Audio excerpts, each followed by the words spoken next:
gave you every reason to make it even and lift your hands. I gave you life, I gave you a voice, I gave you land. I gave you rights, I gave you a choice, I gave you plans. I gave you principles, I gave you guidelines commendable for prospering. I can see you living life in a trance. Apocalypse only happen if you never transcend. I gave you love, you turned it to hate. I gave you bread, you turned it to cake. I gave you sex, you made it to rape. Gave you vision, but you covered your eyes multiple times. Gave you truth, but you made it revised, covered with lies. Look at you, confused and barely abusing ego. Trash using the people around you for ground zero. Even compromised myself, gave you free will, hoping you make decision for self. Knowing how I feel, judge is the last one. Abortion and no abortion, we all aborted the moment we aborted compassion.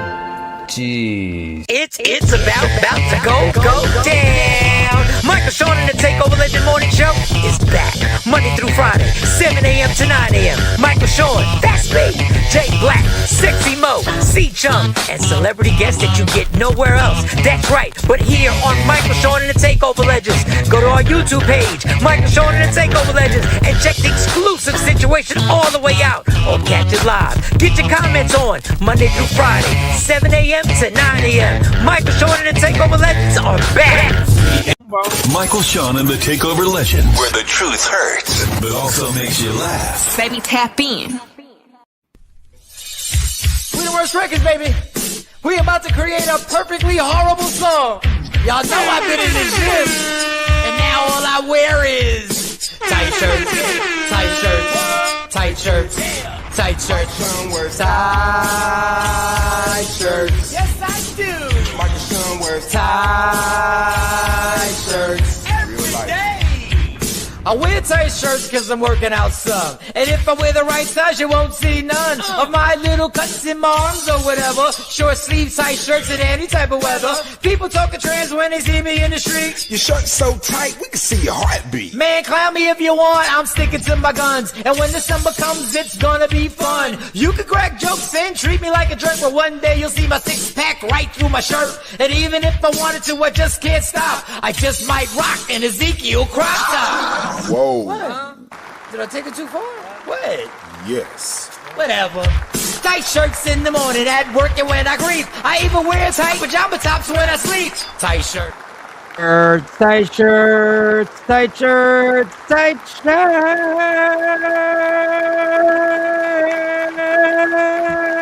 Good morning, ladies and gentlemen. Good morning, good morning, good morning. We back at it on a Monday night. On a Monday, July 13th. What up, y'all? Waiting on Jay Black. We'll see if Sexy Mo joins the show. She's been out of town for the past few days since last week. So we'll see what goes on. A little tired. Was scrolling and was about to put my phone down. And then as I'm scrolling, I'm like, I see somebody saying the show ain't starting Yankee Stadium for Jay-Z. I'm like, it's 11 something. I said, what's going on here? So I go on there, and through the magic of TikTok, you know, you can watch full concerts. I told you social media is the gift and the curse. You can watch full concerts as long as you get to the right source. Some people know how to broadcast the concert and will stay steady and have mastered the art of presenting a free concert for you. And I found two sources. So I went to the one source. I got a guy, got a woman, happened to be a woman's, and she's explaining, yeah, there's a delay. Some of us have been here since 6 o'clock. It is 11:45. I'm like, well, damn. I said, well, okay. Come to find out, there was some ruckus, thousands of people. They shut the doors. Then somebody rushed the door. And all that good stuff. And Jay-Z got on stage and immediately addressed it. So the reason I'm tired is because the show started at like 12:17. And to his credit, Jay-Z said, y'all gonna get a show. He explained what went on. Y'all gonna get a show. That's what y'all gonna get. So I was up. I fell asleep. I had the phone up, fell asleep. And then all of a sudden I heard Rihanna. I said, what the fuck? Rihanna's there. I said, oh shit, Rihanna's there. Oh shit. and watched Rihanna. Shout out to Riri, and I fell asleep. Not that has no reflection on what the show was. I just fell asleep because I fell asleep. I was trying to stay up. I ain't fall asleep because I was bored. I was trying to stay up. So allegedly, I think Usher hit the stage, and it was 3 days of guest appearances and all that stuff. And we'll talk about it because Jay's the fan. Listen, I respect Jay-Z for being what Jay-Z is. When it comes to lyrics and when it comes to music and when it comes to his career, he's dope. I mean, say what you want. He's one of the best that ever did it. So I'm trying to wait till Jay gets on here to show you the clips. Obviously, Beyonce performed on Friday. Friday was legendary that Jay-Z and Nas got on that stage and went back and forth. That was crazy. I'm going to miss the people. Pharrell, I think The Dream, they named a gang of people that came on and did their thing. And for those who went to it, I think our very own Nikki White Chocolate went out to New York City. I saw the pictures. Nikki looking thick. Okay, Nikki with the thickness. I don't know if she on here or not. Nikki White Chocolate looking thick, got the cut on shorts. Okay, Nikki. She was all like this. All right. I love the fact that you got to go out there and rock out. Nikki was here. All right, Nick. Watch yourself now, woman. Watch yourself.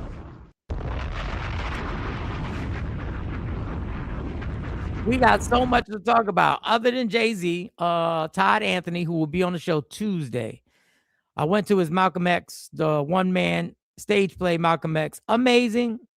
He's a brilliant actor. I mean, I assume that he had to be talented for all the work he's done and being able to have a one-man show and take it city to city. But he exceeded expectations. I got the host the second night. Ashabu went out there the first night. Spectacular performance.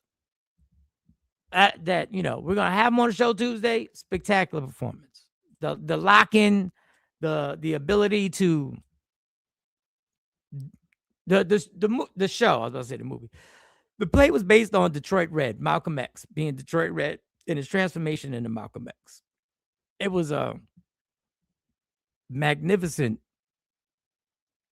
display on the subtleties of acting and changing you're playing a part of a person who changed, who transformed into an iconic legend, a voice that we actually need to listen to now. But the gradual progression of his transformation, I caught. And shout to them for putting me. I was in the front row. I normally don't pay for the front row. I was in the front row. And the gradual where I peeped, like when he would talk, like just one word would change when he was still Detroit Red. Just a little mannerism would change. And it would be a gradual progression to finally the transformation to Malcolm X. And it was stunning. At the end, Malcolm X comes into 2026 where they take privilege on what they believe, what Todd Anthony believes Malcolm would say now, which I thought was fantastic. The production on being able to go from Todd Anthony performing Malcolm X to them going to their movie scenes, which were great. The movie scenes that they with Crystal Lee Brown, the director, who's also an actress, amazing job. So they would have the screen out there and they would go to a movie scene and then come back. And when you were in the movie scene, for me, I got caught up where, I wanted more. But then we come back to the stage and they'd give you more. And the correlation of being able to, I don't think if anybody's been in a production, the main thing of the difference between a production that's a C level and a production that's an A level is the transitions and being able, whenever you incorporate something like a movie screen, going to a movie, the preciseness and it being flawless. And I'm like, wow, they got this. And even the limited changing of the stage and stuff like that, and of the sets. was pretty damn dope. I appreciated being able to speak and open up the show. I appreciated the Q&A that we conducted afterwards. There's a gentleman, and I don't have his last name, but he's a Malcolm X historian, and he's out of Philly. And I'm trying to get I'm going to get his contact from Todd. And we have to have him on the show because there were some things that I had no idea. I had no idea that he was dropping. And I wish we'd had more time in the Q&A because he is just an old school encyclopedia of information about Malcolm X.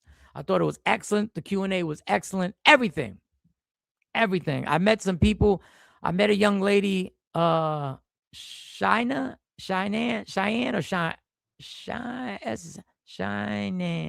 Well, I'm screwing up the name. I met a young lady who just came to me and said, "Thank you for everything you did for me." I have no idea. Y'all know I got a 15-year gap,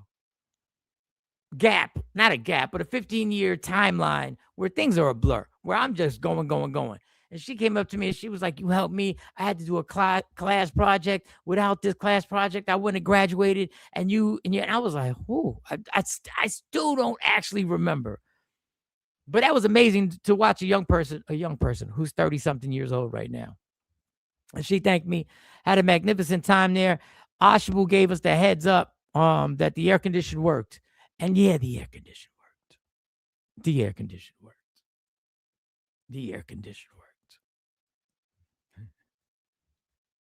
So let me get to these good mornings, and I'm gonna tell you the struggle on how I sold out. Yeah, they on the way to the show was just one of those amazing things that I was so glad I gave myself enough time to actually. I think KT was first. KT, what up? Good morning, Mama. Good morning. Tawana Coleman, what up? Good morning. Good morning, Jeanette. Good morning. Let me make sure we get Jay up because it's 7:20 and Jay ain't here. Let's make sure, yo.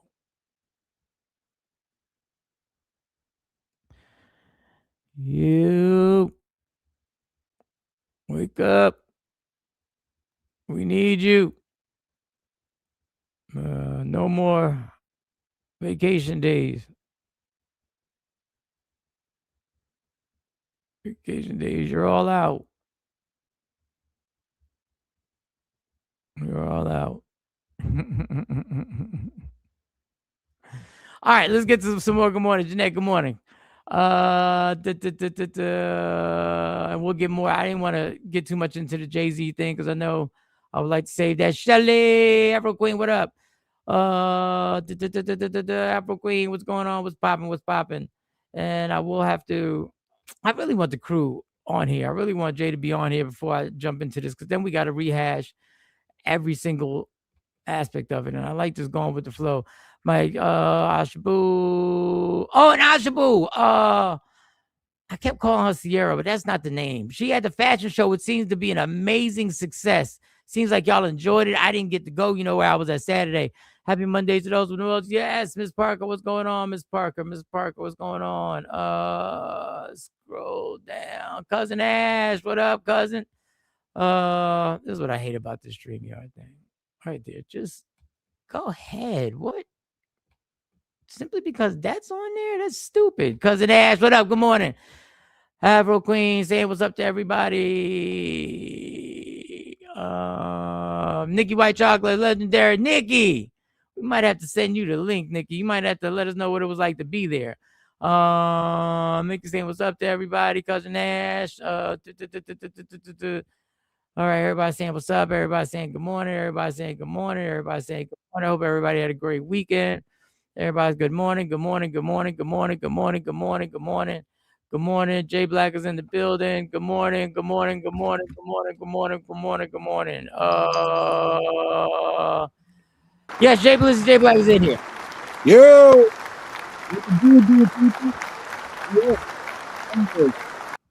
Say what? I'm gonna be back and forth for a little bit till about 8 o'clock.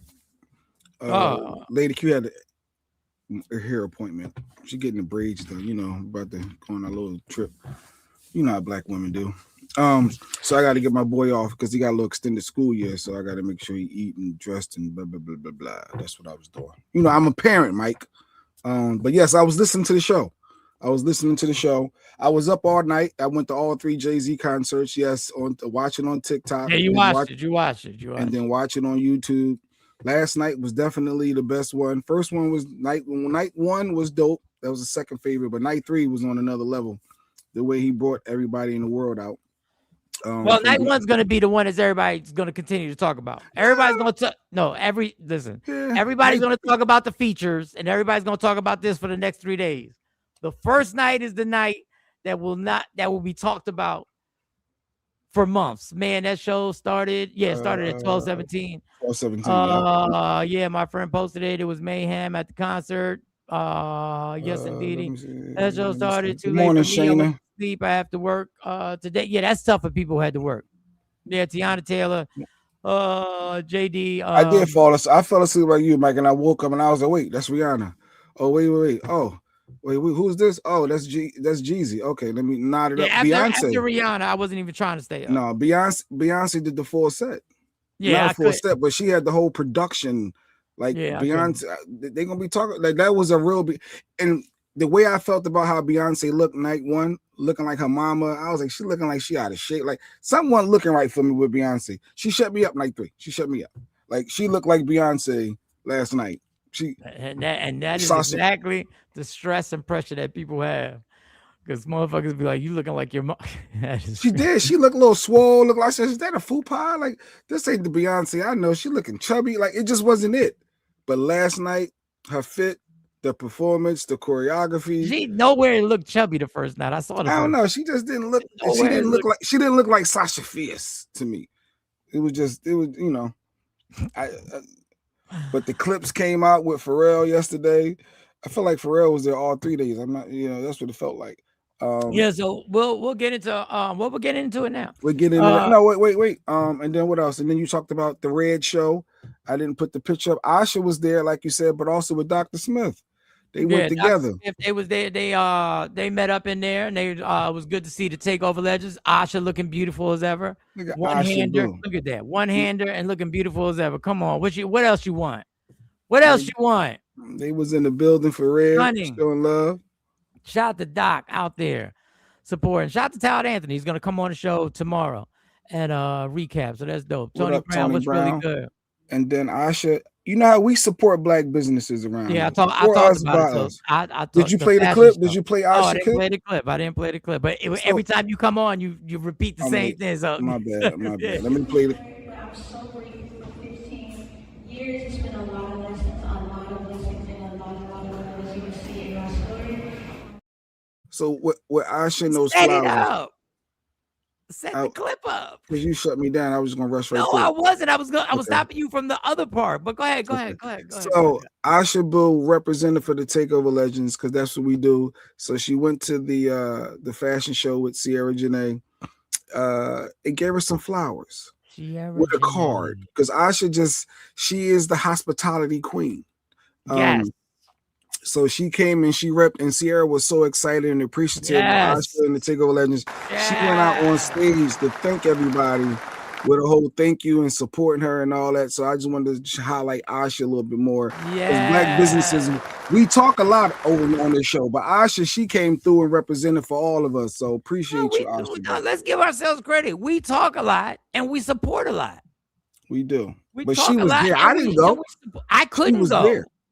But God bless her. That's what I'm talking about. That is our you nailed it. That is our hospitality queen. Our hospitality queen. Yes. That's my student right there. Not my student. Go back. Go back to the Shania. Yeah. This woman right here came up to me and shocked. Is that her right there? Yes, that's you, right? That's the one who came up to me about school and everything. Make sure I got the right one. Make sure that's you. Yes, it was. Just make sure that's you before I get into this long story. But go ahead, Jay. Continue on. No, I just wanted to show love to Asha and obviously Doc came out and I did see Nikki White Chalk. I heard you talk about her earlier looking all thick. Lady Q was like, look at Nikki. She showed me the picture of Nikki outside. Nikki, out there trying to trap people. Yeah, I was like, look at Nikki. She trying to get a new boo. Okay, add somebody to the roster. She got big dash. Oh God. We Tawana just won? you got to give us a second, Tawana. You got to give us a minute. We got We it. did. We did. Got We it. just We did. got We it. just We got did. now. Play the flowers. Now play the flowers. All Play the right, clip. it's 51 seconds, people. Hang in there. And I do got one criticism at the end. But I'm so grateful for 15 years. It's been a lot of lessons, a lot of blessings, and a lot of as you can see in my story. I'm going to continue to give all of you guys quality, intentionality, dedication, and most of all, I'm going to make sure that I'm intentional about bringing garments into this world and make you feel all the things that you should exude out in this world, no matter what that looks or feels like. So thank you so much for being here, and I hope y'all enjoyed every second of this show. I can't wait to do it.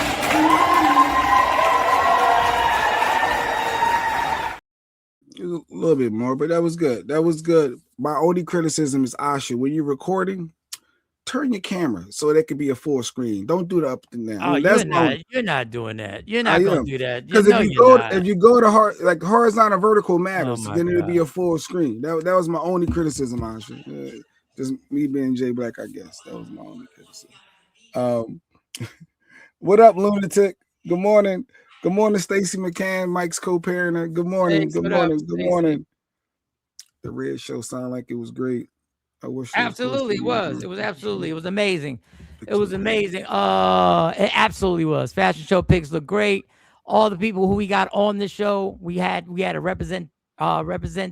representation at each show. So that's super dope. That's why I try and tell people, if you come on the show, this is a place that we really do support.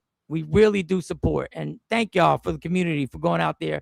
We got KT's event this Friday at the Q Spot. This Friday, I was going to say July 17th, but doesn't matter. This Friday, I'm going to make an appearance there. I have something I have to do early in the night. Then I'm going to run right over there. Jason, what's going on? Happy Monday. Happy Monday, Jason. Trying to get caught up. TP, I saw you walking on the bridge too Friday. And I wanted to do the bridge thing, and I couldn't do the bridge put the picture up of Nikki, of TP. Every time I see them online, I'm gonna take this, put these pictures up, and I just ran behind. But no, our community outside, y'all. We busy. Good morning, Jay Phoenix. Oh, glad you back, Jay Phoenix. Ain't seen you in a minute, homie. Good morning. Hey, what up? What's going on? Obviously, there's more details to the Nolan Wells case, and it's getting out of it's. The story is getting sicker and sicker by the minute. So we will jump into that and we'll give it its proper attention. And, I put that really should be the title, but I put the title on because I know everybody's talking about Jay-Z. He needed to bring Wayne out last night. That was all I needed. I kept looking for Kanye every night. I said, Kanye's not coming to that shit. I was like, Kanye is coming. Kanye's not coming to that shit. It was so many opportunities. Kanye's taking over the world. Kanye's around the world selling 100,000 seater stadiums. Jay's not going to bring Kanye. There's just so many reasons why. God forbid Beyonce looks human. Yeah, it's really ridiculous, Cousin Ash. What he said was really ridiculous. But she shut me down in night 3. Did you see night 3, Mike? You saw her last night a little bit, right? I didn't stay up to start. After a while, I'm just like, how many times are you gonna? I'm not gonna. I stayed up. It ended like 2:50, something like that. I stayed up. I was up. Like you said, them streams is just like you there. You can feel the excitement. I had my headphones on, so I didn't wake up Lady Q. I was rocking. The Red Show was amazing. So this young lady right there came up to me and said, we helped her while we were on the radio graduate. That's dope. She had a project that she came to the studio, and I said, well, you must have talked to Jay Black. I said, because there's no way I coordinated and somebody coming to you. You would have never did nothing like that. But she said, no, you're the one who did it. You're the one who helped me. You. Yes. And you're the one who helped me put the content. And without that content, I wouldn't have graduated. It was a pleasure seeing you, love. And thank you so much. Yes, there are some blurs in my brain that I'm never going to get back. We didn't hold to. We didn't go together. Yeah, I know y'all. I know y'all didn't go together. I know. I didn't want to. I didn't want to have to, because the man just said he's in love, and you already starting to. Sorry, this. People would rather you not even mention them. No, I didn't mean it like they went together, meaning they were there and watched the Well, show. you said they went together. They didn't go together. They happened to be at the same event at the same time and saw each other. Doc, like, let's clear this up. Let's clear this up real quick. Because y'all, I'm happily newly in love, and you try to mess it up. All right. But go ahead, Mike. So we have before we get into the what time is it? Let me just tell you how. Check on my boy. So Red, I had to. I was hosting Red, and I went to the station to do what I had to do. And people were saying B was pregnant the first night. The first night. I told you it wasn't. See, it wasn't just me. Yeah, it's ridiculous. It wasn't. She shut us down. Obviously, y'all know she can't. She's not gonna be pregnant right now. How's that obvious? How's that obvious? Because of her age, she's not gonna try and go back and have another child right now. How do you know? Because they're not. Because it was a lot of difficulty to have the children that she had. But whatever. So show the clip. Tawana's on demand. Like she really wants to direct the show, my dude. she really thinks it's that easy. No, put the clip up on them walking down the aisle. No, the one walking down the aisle and then do the one. Like, no, do you know the budget we working on? Mike talked about it. I come in late and I repeat the same thing. We played clips. We promote, like we did a lot, Tawana. We paid it off in a sense. Like in radio world, that's what you call the payoff. We played the clip where she hands her the flowers. The edited video where she hands her. I want the other one. The other one. We lucky we got that. We lucky we did that. Oh God. So the night, and then we're gonna get into the Jay-Z, man. I only went to see Usher and Chris Brown this weekend. Okay, well you went. Well, Usher was there. Huge. Usher made it there. He made it there last night. Sounding horrible to me, but I digress. Go ahead. Keep going, Mike. So I go to the radio station on Saturday, and I got to be at the radio station from the radio. Shayna. So I go to the radio station while I'm doing what I'm doing. A thunderstorm and an immense storm. Like it gets dark, and I'm like, oh shit, right? So I put my fit on, and it's raining, and I gotta walk to the car. And of course, I knew it was supposed to rain, but of course I don't have an umbrella. Of course I don't. Of course, there's no way. Damn, y'all really into the Jay-Z concert? Okay, well, yeah, we're gonna get into the Jay-Z concert. It was a big thing that happened this week. Be shady. Yeah, it was hot. It was a 3-day sold out event. Well, just listen, and if you listen. So I'll go to the car, and by the time I get to the car, I'm drenched. Damn, so the shirt is a wrap. It's just drenched. Fuck. Why can't I have an umbrella? Directly across the street from the station is a fucking Target. Oh, Mike. Oh, let me hear this. And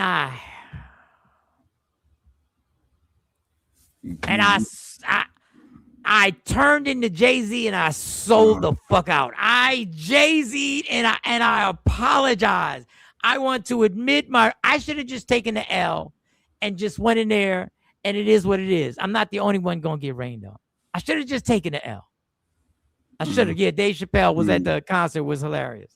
I should have taken the L. You didn't go in the Target. And I went and I Jay-Z'd it up, and I walked in there like Jay-Z, and I said, Target, allow me to reintroduce myself. My name is Mike. I need an umbrella because I'm a punk. I'm scared of some water. Oh, no, my it was drenched. Like I look crazy. But you bought a shirt too? Like you doubled up? No. That was the whole point. I had to get a shirt. Like the shirt was crazy. And then when I put the seatbelt on, and I said, why did I put the seatbelt on? Dog, I go into the fucking Target. I grab a shirt, the same type of color to match my shit. The whole time I'm doing it, I'm pissed off. I'm like, why am I doing this? And people, I don't know what it is about men. I don't know what it is, But shit, you ask the average man, does he have an umbrella? I promise you, 95% of men ain't got no fucking umbrella. And the reason why I ain't got an umbrella, people, is because I'm single. Because if I had a significant other or somebody who was rocking with me before I left the house, they would have said, Mike, take this umbrella. Take this umbrella because you know it's about to rain today. And she would have handed me the umbrella. But no, because I'm single, and I'm a stupid ass man, I don't have an umbrella in the car. And what do I do every time it rains? I say, I'm going to get an umbrella and I'm going to leave it in the trunk. How easy is that? Yeah, just leave the fucking umbrella in the trunk. Put it with your spare. Put it with your spare. That's it. There you go. You can't go wrong. Keep a little. Because I didn't, and because of my vanity, I sold out for one time, never to return. I couldn't believe you did it. You sold out. That black people you couldn't sacrifice, who walk miles to work. Who during the bus strike for over a year, Latinos in Puerto Rico who fought for revolution, who fought for independence, who literally gave their lives and sat in prisons because they fought to be free. My friends, my bitch ass couldn't go to the show with a wrinkled, disheveled shirt. All because I'm single. I need a woman in my life, y'all. Speaking of woman, hey, good morning, Lois. What up, Lois? I need a woman in my life. Bay is Perry age. Perry age. Perry menopause. So I was so frustrated with myself, but then I went to an amazing show. Laugh out loud. Got to talk. But how about this? No. Let me double down on my dumbassness. Let me double down on my stupid dummy of the fucking week. Let me double down on nominating my fucking self. People, because the line was so crazy to get umbrellas, because there was so many people there, you know what I did? I didn't even get a fucking umbrella.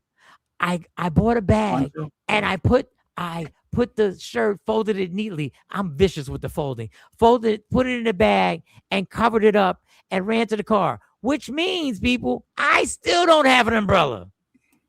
Men don't use umbrellas. So you went in the store, the lines were long, so you never brought an umbrella. Because the lines were long for the umbrella. I got a shirt. I bought a brand new shirt.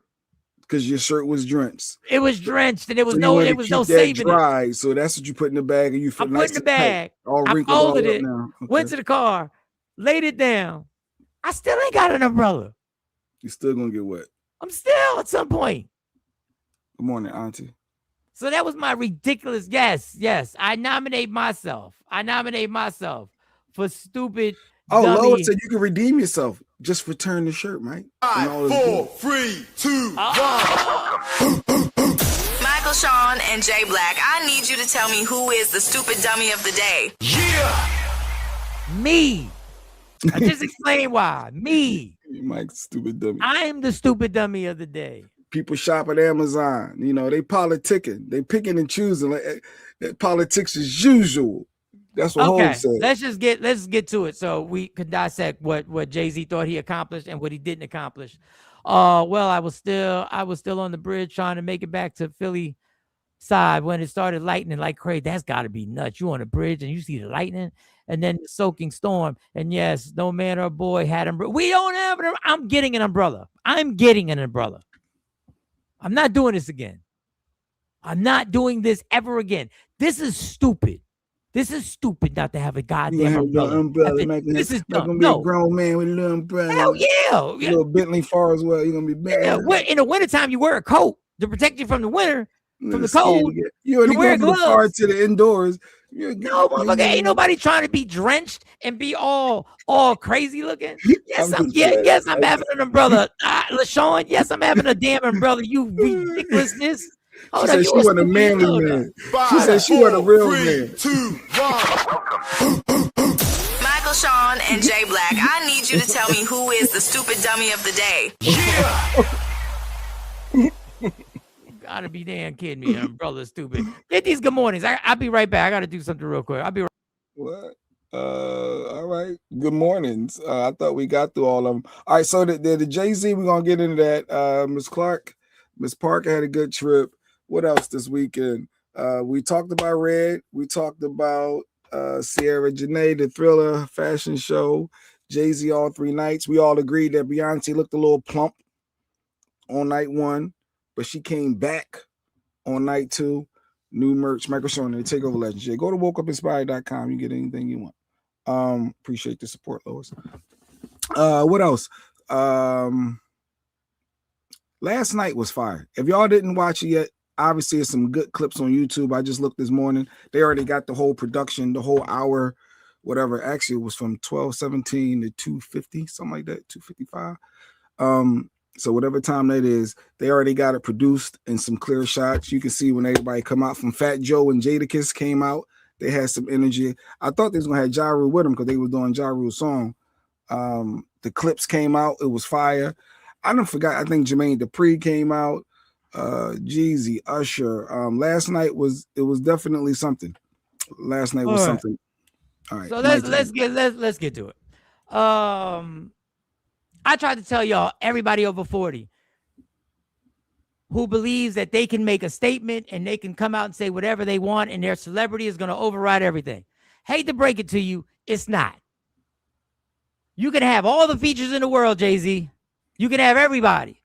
You can have the greatest show ever.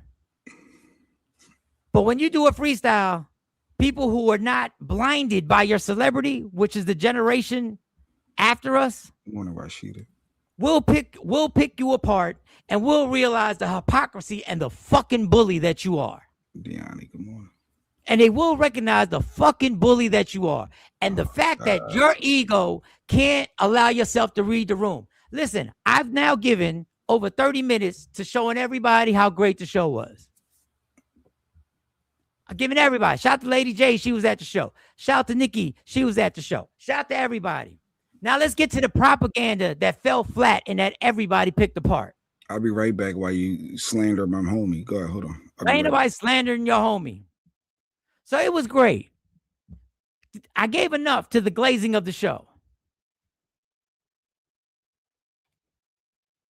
But this is the freestyle that everybody wants, that everybody's talking about, that started the show. That started Friday night. And I really wanted Jay to be here, but I'm going to play it right now. No exclusive, they only doing what Apple and Walmart did.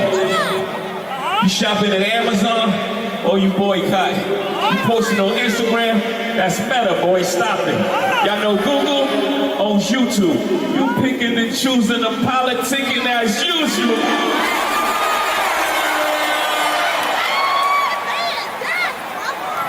They digging deep for narratives, it's embarrassing. They run out of characters, had to bring back up Cap again.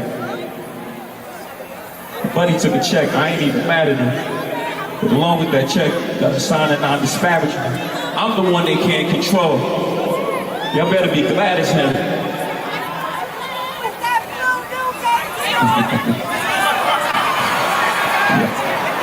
I'm the one they can't control. You better be glad as hell. $500 million back in the community. That's just good math for him. I don't listen to Twitter activists. They type and I laugh at them. There's really no comparison. Y'all check my stats again. I'm bringing folks home to their family. Laws get passed because him. You can like it or not. We don't do no ass kissing. Ex-drug dealer. You might not like the packaging, but my presence is the president. My gift is rapping. Oh shit. Let's get on. So we'll get to the Colin Kaepernick shot that he took.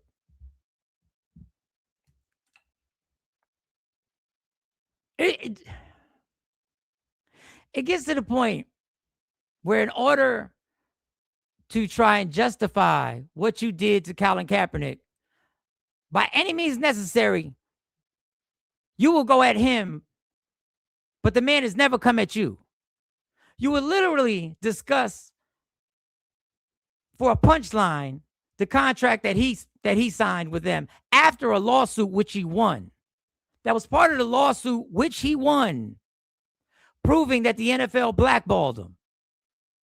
So you took a shot at him and tried to say they can control him, but they can't control you. Anybody with common sense knows that makes no sense. They used you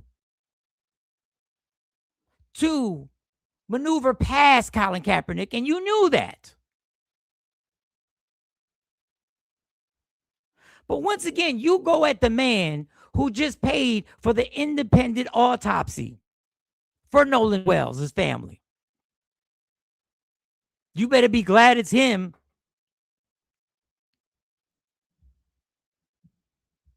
Do you think everybody's a third grader that because you kick a hot bar, a hot line, that we all of a sudden go, oh yeah, he's right? And you see how it fell flat when he said, you better be glad it's him. You see how that crowd who are avid, who are rabid Jay-Z fans were like, huh?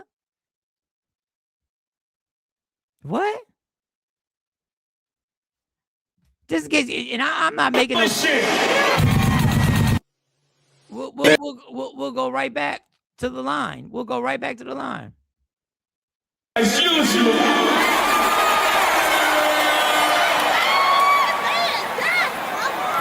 They dig it deep for narratives. It's embarrassing. They run out of characters, had to bring back up Cap again. Buddy took a check. I ain't even mad at him. But along with that check, got a sign of non-disparagement. I'm the one they can't control. Y'all better be glad as hell. You hear that? Nobody understood what the fuck are you talking about. You better be glad it's him.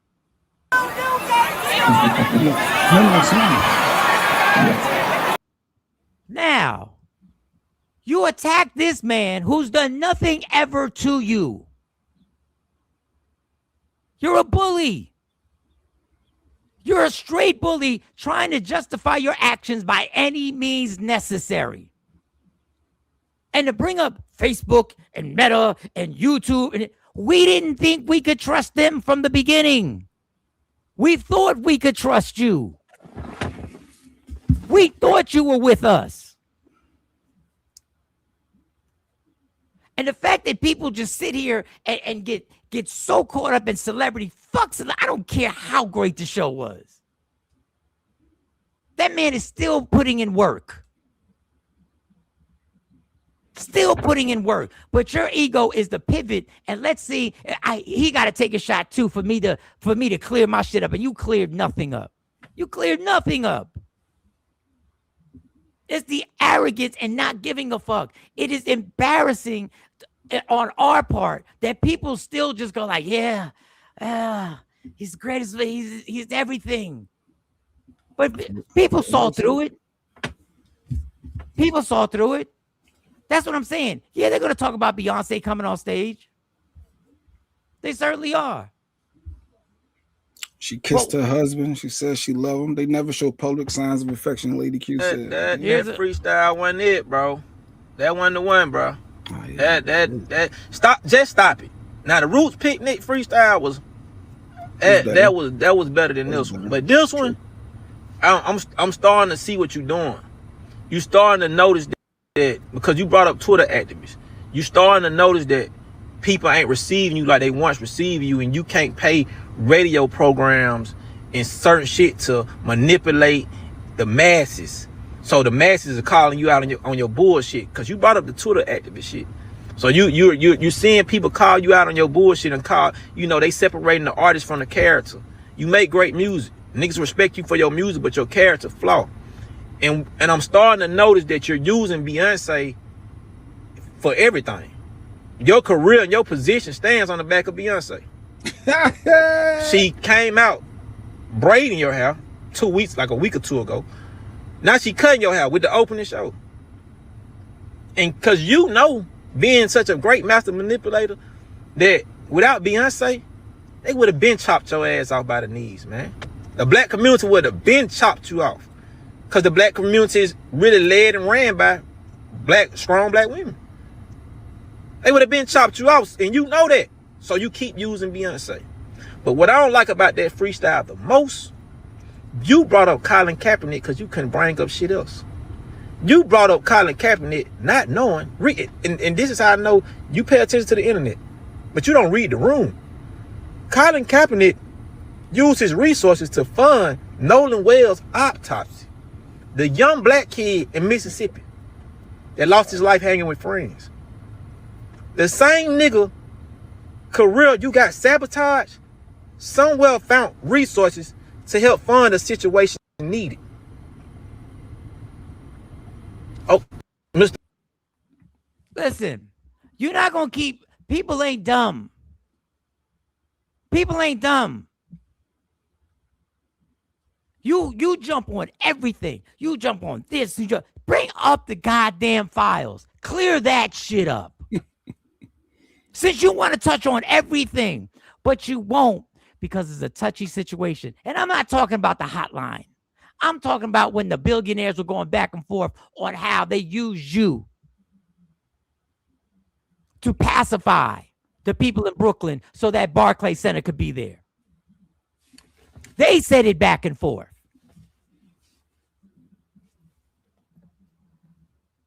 But y'all they will talk about the features. But that is that there's a gift and the curse. And the gift of this social media is that a lot of people get to sit up here and actually bring up the truth about you. And it ain't just men. It ain't just men. It's people young. It was young people speaking. Billionaires are bad. Yes, even your fave. Because you see how Jay-Z got on his stage last night and used his opportunity while everybody was watching and listening to what? Heckle the working class about not being able to thoroughly boycott every single oppressive company and person in this nation. So he very thoroughly understands that as workers, we are very disconnected from the means of production and from the ownership of that production. But his answer to that is not liberation for all. It's, haha, peasants, why are you guys even fucking trying? Target and Amazon and Meta and all of these huge corporations are too fucking big for you guys to do anything about. So don't worry about it. Head to Target and buy my specialty disc. And it's interesting because Jay-Z's a fucking billionaire with a lot more options than me and you. He could have done that special release through anybody. Why did he do it through Target? Why do it through Target if you could do it through anybody? He has all the options in the world, but his choice was Target. And it's reinforcing something that I've long suspected about him, and that's that he didn't take NFL halftime shows to make things better for us. He took NFL halftime shows to pacify us, to give us just a little glimmer of diversity and hope core so that we would keep tuning in to the NFL when what we should have done was let that whole organization collapse without our attention. And this is the point. The NFL reached out because for the first time in like 20 years, viewership had gone down. That's why they reached out and addressed it. That's why they got Jay-Z in there. He knew this. So the bully technique is let's go at somebody who can't speak about the NFL because he signed allegedly $88 million or $80 million that they gave him because they blackballed him out the NFL for standing up against police brutality. How dare you take a shot at a man who gave up his career to fight against police brutality? How dare you? How, if you don't believe me, they were trying to get at Colin Kaepernick with stories that they were putting on, and they were trying to leak stories about him. From Van himself will explain the whole situation. This is the reality. This is what happens, at least in this one instance, because I was there. I know for sure. I'm not saying it was Jay-Z. I can't say that Jay-Z did anything, right?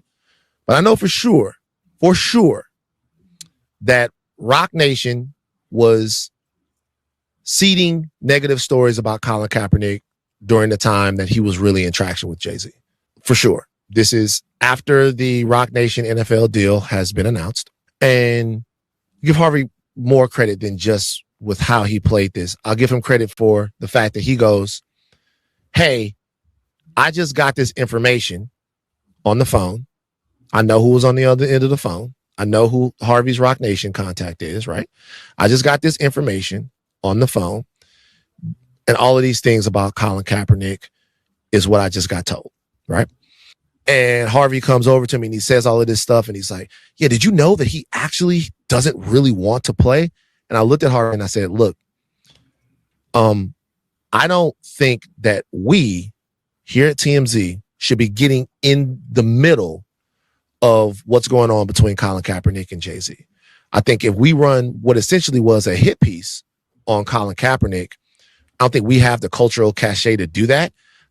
Number one, to insert ourselves into the middle of that situation. And also, I think it's choosing a side in something that is literally at the core of a culture, of a black cultural discussion right now. I don't think we should do it. He went and got back on the phone. And when he came back, there was a different story. And the story that ended up making it to TMZ was that Jay-Z somehow had the inside track on becoming an NFL owner because of his relationship with the NFL. And that ended up being the story. And the reason why that story went up is because it was still a story that kind of explained why he had decided to take the deal with the NFL. It was a story that made it make sense to people.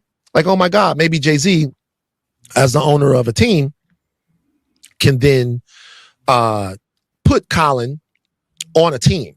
Or maybe moving on from the kneeling situation is worth it because we're going to get a black owner in the NFL. Or just have some influence towards black culture, people within the NFL. I get it. Right. Full disclosure, I know Colin Kaepernick and Nessa. I do not know Jay-Z or any of the higher-ups at Rock Nation. Right. But the fact that they were people from Rock Nation that were trying to put negative stories about Colin Kaepernick into the ether is true.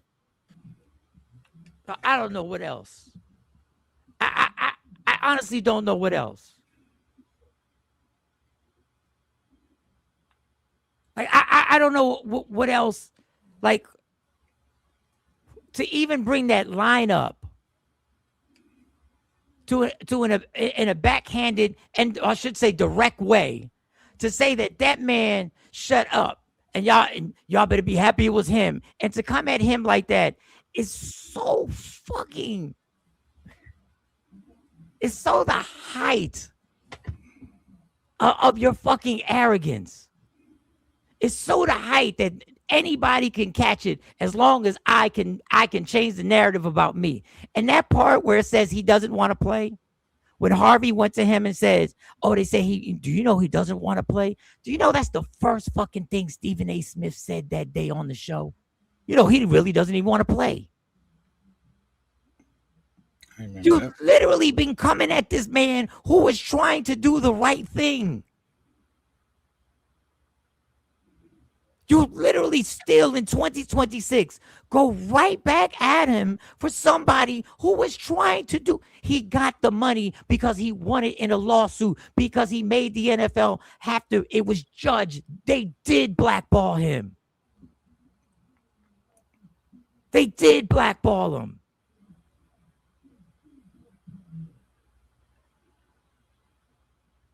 Dog, it takes me to a place where I go like, can y'all not see past somebody's fucking talent to rap or sing? So when he said that people picking and choosing, was there any truth in that? For those, somebody may say to Mike, people do. We said we want to boycott Amazon, but we still shopping there. Why are we picking and choosing? Politicking as usual. Because the young lady just explained it. He knows. He knows we're at their fucking mercy. He knows. And like she said perfectly, he's just saying they too big for you to fight back. Why are you even trying? He's part of the bully elites. Damn, okay. He's part of the bully elites. And today, the Breakfast Club and every fucking media outlet that can get a check is going to glaze the fuck out of this show. And they're not going to talk about this. But that is the reason why the social media platforms there's the gift and a curse. And the gift is that people get to see through and give their opinions and state facts. Two things can be true. And that young lady said it perfectly. I'll play her again. She said it to answer your question, Jay. Billionaires are bad. Yes, even your fave. Because you see how Jay-Z got on his stage last night and used his opportunity while everybody was watching and listening to heckle the working class about not being able to thoroughly boycott every single oppressive company and person in this nation. So he very thoroughly understands that as workers, we are very disconnected from the means of production and from the ownership of that production. But his answer to that is not liberation for all. It's, haha, peasants, why are you guys even fucking trying? Target and Amazon and Meta and all of these huge corporations are too fucking big for you guys to do anything about. So don't worry about it. Head to Target and buy my specialty disc. And it's interesting because Jay-Z's a fucking billionaire with a lot more options than me and you. He could have done that special release through anybody. Why did he do it through Target? Okay. Yeah, I didn't listen the first time, I admit. All right. In a capitalistic society, we are in a constant state of contradiction if you are not in the top 10%. So you gave it to Hove. You let him have it. On the joyous weekend, everybody enjoyed. This is not, but see, this is my thing. This is not the joyous weekend for me. This is a performance. That's all it is. His performances don't create my joy. Mike, you need an escape. Everything can't be so old. I can't find an escape with something that leads me back into entrapment. I'm not gonna get an escape with something that puts me right back in the trap. By supporting it, puts me right back exactly where they want. Just when we start breaking out of it, just even if it's a small movement that affects something. His performance is not gonna bring me right back in. Well, guess what? He's right. Amazon. No, you just put your guard down for the 2.5 hours and just enjoy the show. You rapping along, you know all the lyrics. Eminem coming out and they doing Renegade, and I know you're a big M fan too. So I'm sure you should have been in the moment, but in your back of your mind, you saying, I can't support. It's not in the back of my mind. The front of my mind is I can watch it and I can say it's dope. But I understand that there are people who right now say he's right. Shit, I'm just gonna rock out with Meta. If they try and do a boycott, shit, Jay-Z said we all doing it. He said, give up your social media, give up Amazon. If you're gonna do all that, give it all up. And he knows that there are people who are literally making ends meet and making money, and their paycheck is on social media. So Jay, how about you give up your way of making money? How about you do that? How about, since you want us to get off of social media, how about you not make the deal with Target? How about you not make the deal with the NFL? Even though you know the NFL is a racist organization that's been practicing racist tactics for years. Lunatic said, y'all using Google, y'all using Facebook. Obviously. We on it right now, so we're hypocrites. No, it's the only form for us to get our message out. So stay woke. He's the type who would have sold John Brown out. And okay, Jay Williams. That's manumission, emancipation. I know that one. I don't know that. But we get what you're saying, Jay Williams. He said your Hove is a sellout. He ain't rocking with Hove. Yeah, just hit up another Target, young man show to get some snacks in the umbrella and fold your shirt up real good. That's a good one, Randy Rick. How about they invest in the new social media? Fan base is here. Ain't nobody. Fan base is not taking off like we thought it was going to take off. What was that, 4 years ago? Everybody was supposed to switch to fan base. It's got millions of subscribers. It just can't compete right now. Isaac Hayes' son started the Black platform, and it just ain't the same, right? Let me get my son on this bus real quick. Is he catching the bus? How is he? I'm gonna be right back. I see Aisha, our guest, is here in the green room too. I'll be right back. Yes. Hello, love. How are you? Hey, good morning. Good morning. Doctor. Oh, you caught us in the middle of the. Can you Because your face, I'm gonna have to take your title. The title's covering your face. Yeah. Let me position myself differently. I'm gonna have to take the name off. No, I just need to yeah, we need get you. We need some height. And I know I'm the last person that should be talking about height. We need some height. I know. So do I. So do I. So do I. I need some height. I can. I'm 5'7.5".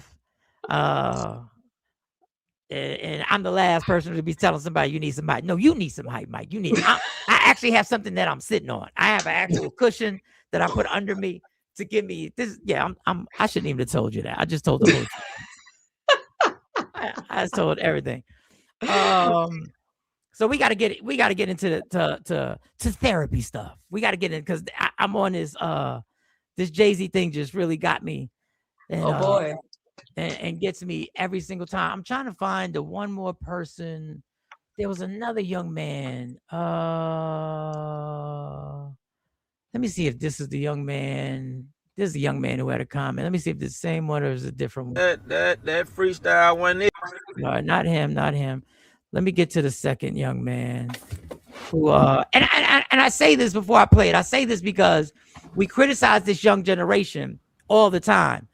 But what I love about this young generation is that they don't have the same blinded vision of Jay-Z. They don't have the same glasses of growing up with Jay-Z being one of the kings of this music culture. So they have an unbiased opinion. They're just watching and going like, what the hell? What did he just say? That doesn't make any sense. And they don't give him the out.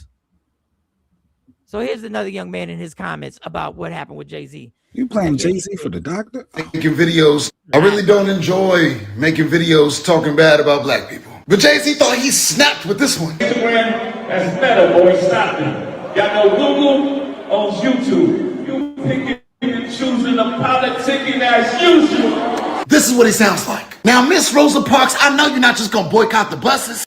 You ain't down. What about the grocery stores? They segregate us. Oh, so you just not gonna do the pharmacies and the restaurants. Rosa, you really only gonna do the buses? Girl, you know I work for the bus company. The Montgomery bus boycott targeted one business. Then they organized a carpool system of hundreds of drivers. Because 70 to 75% of Montgomery's bus riders were black, they were able to cripple the industry. And it took them 381 days of targeted discipline. I mean, Jay, I get what you're saying. There's been times where I wondered if Target is where we should really be putting our energy. There's so much to resist. But crossing the picket line and then blaming your critics for using Instagram, YouTube, TikTok to tell our story, as if there's other modes of communication to get to the masses quickly, as if we don't want an alternative. I mean, I didn't hear that you back black-owned fan base or Palestinian-owned Upscroll. So you're arguing that the master's tools will never dismantle the master's house, and that activism on social media is just politicking as usual. But you dissing Colin Kaepernick, saying he took the check after you took the job to sideline his movement, so you could book the Super Bowl halftime show? Brother, at this point, we're just noticing patterns. I'm glad you got money. I'm glad you sold out Yankee Stadium. Get your money, black man. But you say you're the one that they cannot control. And I really can't tell the two of you apart. I really don't enjoy. So, I love the fact that people, younger people, who aren't blinded by Beyonce coming out, who aren't blinded by Rihanna coming out, who aren't blinded, one of my favorite rappers of all time, Eminem coming out, aren't blinded by the circus and show that is put out there to everybody go, hey, he's right. I mean, we should be boycotting other stuff. So why would we actually say anything about him? I mean, he's right. I mean, do you hear how hot the lyrics were? Did you hear how he brought it back to politicking as usual? Did you hear the flow? And I'm so happy that I see other people are actually aware, because the most dangerous person is the person who we feel is our ally. It's the people who got Malcolm killed, the people he thought were allies. He's a billionaire. He's on their team. You know, the same way I keep telling y'all that these white people think Donald Trump's on their team, but he's not. He's not on your team. White folks, he ain't on your team. White farmers, he ain't on your team. White middle class individuals, he ain't on your team. White people living in poverty, he ain't on your team. Just like a billionaire who cuts a deal with Target ain't on our team. Just like a billionaire who takes a shot at Colin Kaepernick, who once again, I will say again, just paid for the independent autopsy for Nolan Wells. Jay ain't on our team. He's busy trying to actually disparage a man who once again lost his career due to being blackballed for standing up to police brutality. And now he's taking a shot at the same man who, once again, I will say, is trying to help Black people. So y'all enjoy the clips. Y'all enjoy everybody talking about how amazing it is. Y'all enjoy but enjoy that he's not going to clear up the Epstein files. He's not going to tell you why he was in that. And I'm not talking about the hotline. I'm talking about when the billionaires went back and forth saying he is the one who helped pacify Brooklyn so they wouldn't know that Brooklyn was being gentrified and he was going to help. Doc, do you care about any of this, Doc? I do, actually. I do. That's gotta hurt, Jay. That's gotta hurt. No, I was just wondering if she cared. I didn't know, because is there some truth what he's saying? Like, what are your takeaway? Because is there trauma with Jay-Z? Is he has that slave mentality? That's what you like. What are your takeaway, Doc? My takeaway, well, not just from this, but let's just start off at foundation. Your ethnicity, your class system, your culture, your gender, where you were raised, all of that stuff is part of your identity. And so when people look at Jay-Z and he produces certain types of movies or music or clothing line or all of the different things his fingers and bunnies are involved in, they see him as being part of the culture. And then when you begin to do things that counteract the progress of a particular people living in these United States, and we know that that free unwanted cruise that was given to us so many years ago, when you do things that counteract the productivity and the progress of the people who've been supporting you, well, that impacts people's identity. Because just as those poor white farmers are worshiping Donald Trump, there are a lot of people who look at Jay-Z with the same type of affinity and affection and hope of what success, billionaire success, should look like on Black people. And for a lot of people, that's impacting their identity, and they want to dismiss him now from the culture. And so as Michael, Go ahead, no, continue. Go ahead. I was going to say, so as Mike is correlating, or as you just said, historically what had been done from the slave trade was to pit one African, because we are originally Africans, one African person against another African person to keep us in line. That was historically what was done by Europeans who left Europe and air quote founded America. That was their tactic. What would your education? What would your education say to people that are just wanting to escape and enjoy the show? He broke records. It's 48, nearly 50,000 people.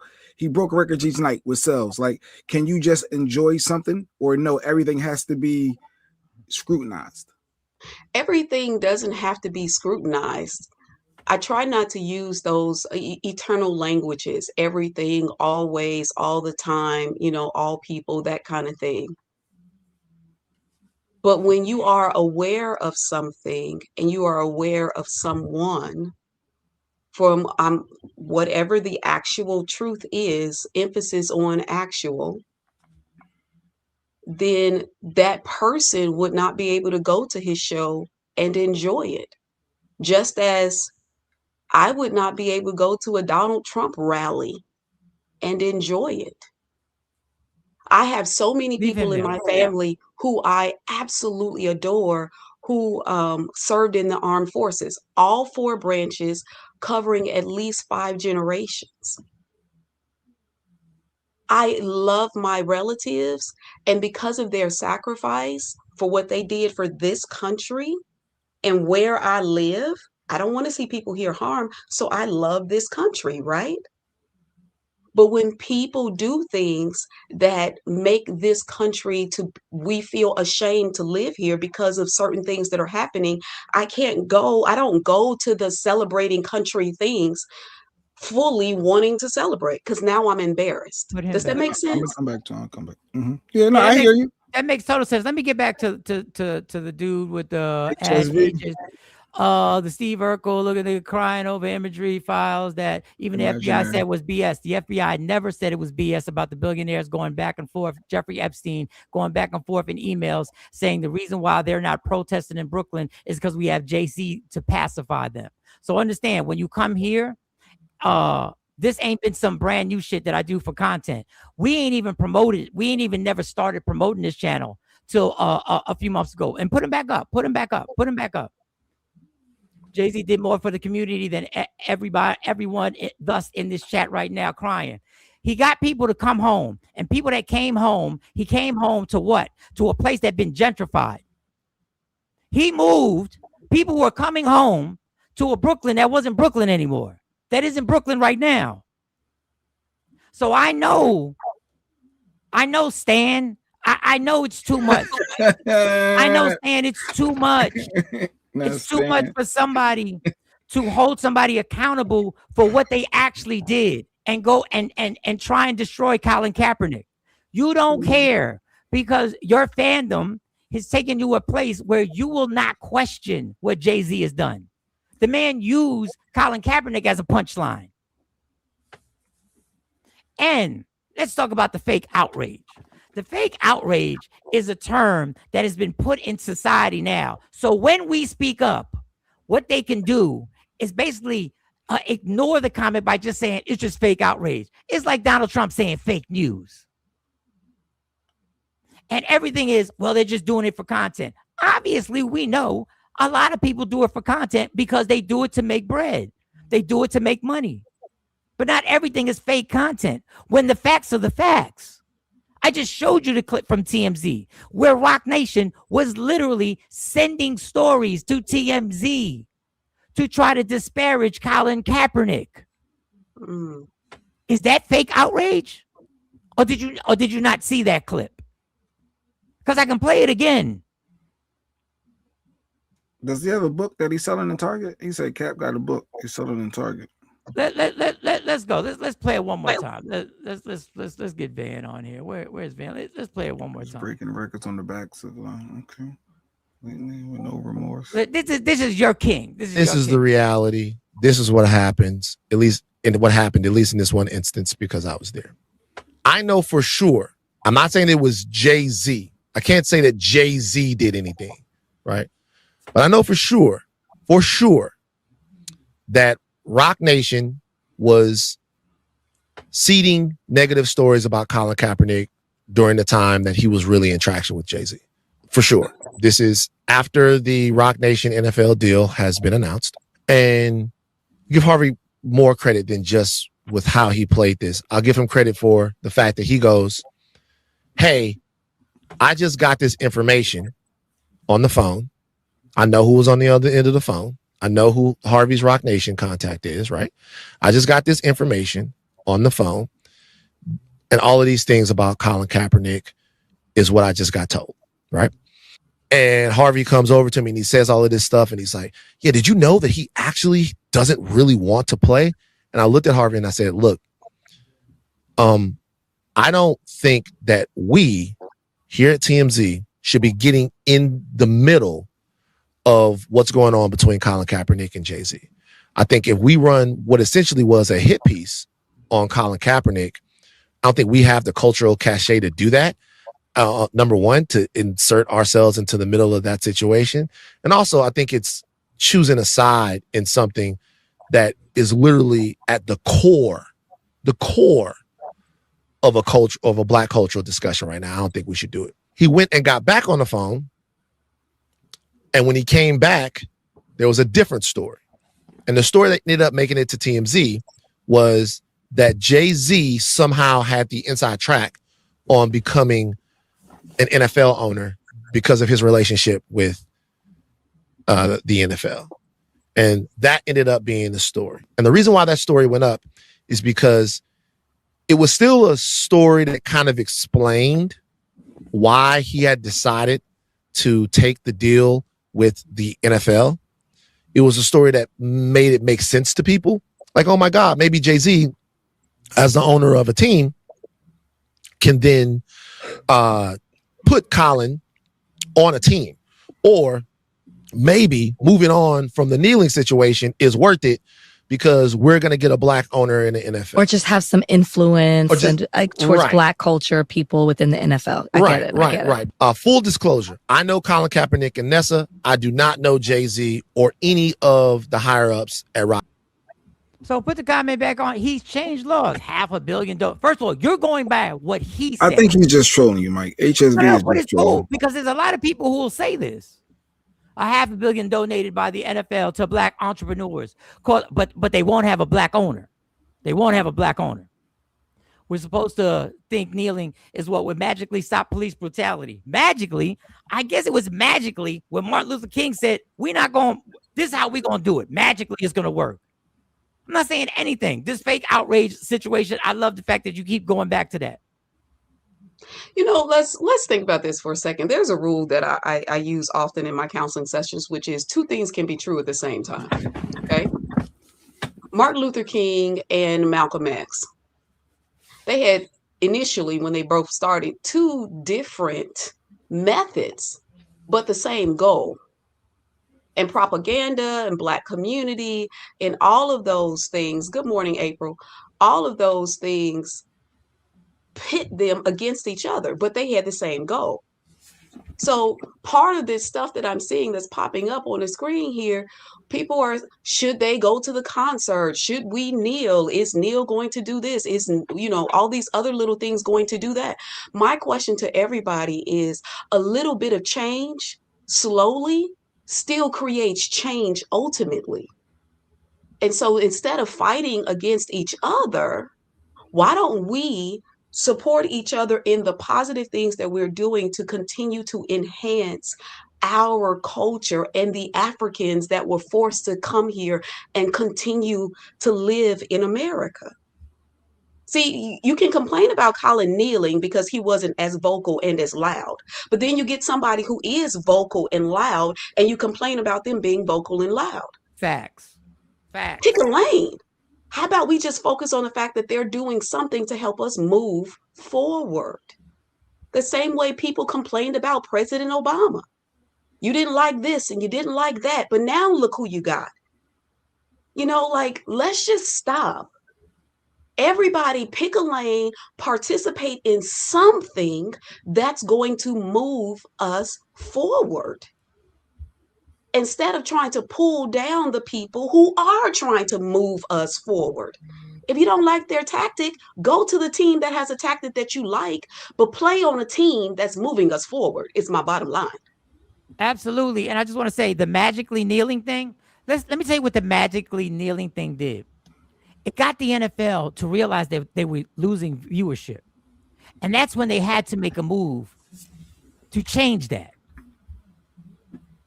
So when you make the comment where you're really trying to downplay magically kneeling, you're really trying to insult what he was doing. Magically kneeling made them react. And every time, listen, let me just hold up. And I'm sorry, Doc. We ain't talking no therapy stuff, no sex therapy, no mental health. She actually did. Wait, let me tell you what Gilly said. And I know you're gonna be like, why would you play Gilly? Let me just tell you what the scheme Gilly thinks Jay-Z's doing. Real with you want me to lie to you. Keep it a buck. I said the Rock Nation brunch ain't of nothing but Jay-Z putting a bunch of on the lawn and then going in the back door and saying, I told you I still run this shit. Give me the money. Wow. You think I'm letting it use my brand? Huh? See, Rich said like this. See, the reason why I play that is because these 3 nights are financially incredible. The fact that he's transferring wealth, I understand that. The fact that what he's doing is about to create money upon whatever he does with it, God bless him. God bless him. But what it also shows is to any other customers that he has. I still got them. Do you see the power I have? I got Friday, Saturday, and Sunday. I have the power to sell out 60,000, whatever Yankee Stadium held, including the field, 60,000 tickets a night of people that you need. Gear. Hats, look at this. merch. Just in case, I know you're starting to hear some stuff on social media. I know you're starting to hear some people have opinions about me. I know you feel like I may be losing control, but wait a second.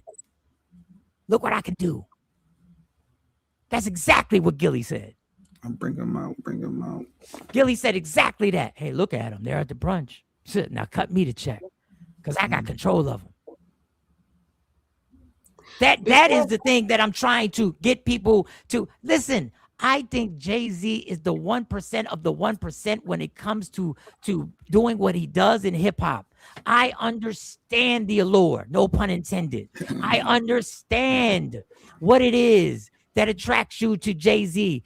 I know, I listen. I was there in the midst of the progression of him becoming this giant. I promoted it. I played the songs. I know. But the fact of the matter is, now we're starting to see is there's a pattern. I can show you I got the pull. I got the in. So God bless everybody who happens to speak against it, because you're going to get the same typical script. Oh, he's done this, he's done that. You're just a hater. No.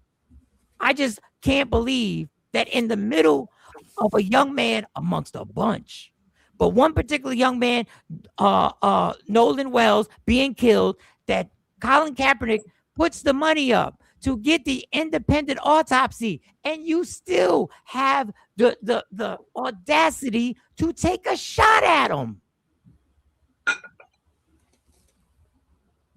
Don't get it. I love how Jay-Z makes moves on his own terms and just keeps it that it's you follow the program. Make moves on his own terms, which means when it benefits him. Even though it ends up benefiting his community. Tell Brooklyn that. Tell Brooklyn. Tell them. What's interesting in this is Jay-Z is the multi whatever number that he is, and he can do what he wants and say what he wants. But the problem for all the comments here is you get to do what you want and say what you want, but what you don't get to do is critique someone who is trying to do something good. That's the major problem. Kaepernick did something that was good. He stood for a value that he believed in. And because that made some uncomfortable, they want to critique him. And the bigger problem in the Black community, however you identify yourself, Black, brown, everybody who was forced to come here against their will, the bigger problem in that community is that for the people who are doing something good, because you have quote unquote arrived, you don't get to critique that. And that's for everybody. You don't get to critique somebody who is trying to support a family who lost a child. You don't get to do that. That part is not okay. So I like that. I like that line. You can't critique somebody trying to do something good. I like that. He can. And the audacity for you to say he took the check, like you ain't take. He took the check. He took the check. You literally have made a career out of bragging about taking the check. Yeah. But that's my takeaway from all that, what she just said, though. You can't critique somebody for doing something good. I like that. No matter what we got going on. He don't just critique them. He don't critique them. He takes shots at them. Yeah. Yeah. You can't critique, can't take shots. We gotta let whoever ride, they doing something positive, let that be. Absolutely. Absolutely. How about this? How about what if you brought Colin Kaepernick on that stage? But you wouldn't do that because that would go against, because there wouldn't be a resolution. You wouldn't be like, listen, or whatever. No, you can't bring Colin out on that stage. because he's on the other side. You look at him as an adversary. You look at him as that story. And mind you, the man's never said a word about Jay-Z. I can't talk about his wife or his girlfriend, whatever Nessa is to him. He's never said a word personally about Jay-Z ever on a microphone. But you picked him for a fucking punchline to clear up your narrative. And you used him for it. So y'all, enjoy it. Enjoy it. I know what people going to say about me. I know. Enjoy it. It's magnificent. It's great. He's going to take the Tour de France. He's going to go ahead. Y'all keep on. But I'm just happy that there are other thousands of people who are seeing the contradiction and seeing the pattern on you are part of the billionaire elite club. You are not a part of this club. You are not a part of the common folks anymore. Well, there's no billionaire that's part of the common folk. Go ahead. Keep running your stats up. It's all good. It's all good. All right, Doc, what we want to talk to Doc about? And thank you, Doc, for actually taking part. She engaged with that. All right. She's versatile. She got degrees in multiple areas, Mike. So she could pivot. What you want to talk about? Sex, she got it. She's a sex therapist, y'all, for y'all that didn't know. She helped you get sex back into your relationships. If you got some mental health, she can talk about that. You know, your trauma, because I found that I got a lot of trauma, she can break that down. Mike, did you know that at 10 years old, me getting left back in the 5th grade was trauma? Because all my friends went to the 6th grade and I didn't. Yeah, and that instilled something in me. Like, did you know how deeply rooted? I never thought about stuff like that. But therapy can help bringing this stuff out. And this is what she can do at Home and Family Service. I'm an advocate for you. See, I'm promoting. You know, she helped marriages, she helped couples. So I don't know what we're going to talk about today, but I've been learning stuff through my 2 little intake sessions. I do talk a lot. I feel like I talk a lot though, Doc. I ain't gonna lie. I feel like I'm sharing. I feel like I'm not getting too much out. It was a little enlightenment moment with the little 10-year-old being held back in the 5th grade because I didn't take school serious. I didn't care. But that made me refocus and say this will never happen again. And that may be why I'm so anal in life about making sure stuff is on point and performing at a high level. So, but that's, I guess I got that out of it, I guess. But have you told her the way you used to sneak people? I didn't know. If I'm about to get into a fight, I just swing first. It's not sneaking people. If you know, that's not considered. You used to snuff them out. No. But I'm going to swing first. I'm not going to let you get yours off. My untrained mind, and don't take none of this advice. That was your defense mechanism. Is you not doing anything to me first. You're not going to do anything to me. You ain't no therapist in that. I just said I'm an untrained mind. Okay, all right. Yeah, because of him losing 5th grade.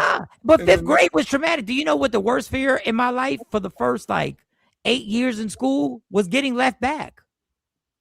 That was terrifying. Yeah, I never cared. I was like, I'll be all right. That's all the teacher had to do.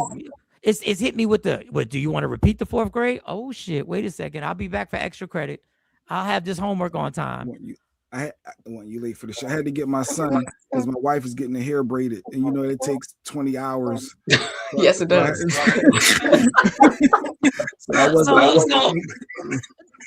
Doc, I just want to ask you something. And Jay brought up a good point where he's been on the fence where he's like, all right, I'll do one more. But he's been on the fence. I'm gonna do one more. I'm gonna see how this goes. This is the second time I said I'm gonna do one more. I'm gonna see how this goes. I'm gonna do one more. What do you think are one of the things that people need to be wary of giving up on therapy? Like, what are the common things where people just go, nah, this ain't for me? Like, what are the common things that you hear people say when they're about to walk away from therapy before they allow it to, take root, so to speak? Yeah. Okay. Well, sometimes people are expecting immediate change, and that's the number one myth, that you go take 2 sessions and I'll be fixed. Call me in the morning. I feel like she just took a shot. I feel like she just took a shot at me. I feel like shot. I love you, Black. I love you. I love you. 2 hours. 2 hours. Doc. Right. 2 hours. Take 2 hours. Call me in the morning. And 30 minutes of it was me debating if I'm even going where Aisha at. I only want Aisha. What you mean? Like, so I did. So it's really an hour and a half. It really right. Take an hour and a half, and I should be good by now. You ain't fixed me yet. It's like taking your car to a mechanic. And you got to get a transmission, old transmission, and 30 minutes into it. You ain't done yet? It ain't done. I can't turn my car on. Where the keys? Right. Y'all just now rolling it up on the ramp? Like, what? But go ahead. Some things that people, there are some, there got to be some things that you always hear. Absolutely. In couples counseling, family counseling, parent-child counseling, it is always fix them. It is always the fix them. Most people don't realize that when you come to counseling, counseling is about you. When you're engaging with other people, whether it's a parent-child relationship, a marital relationship, you and your best friend, you and your sibling, adult, a child to a senior adult parent, whatever the dynamics, it's about you. And you have to look at you and how you engage with other people. And then we can help you learn to engage differently.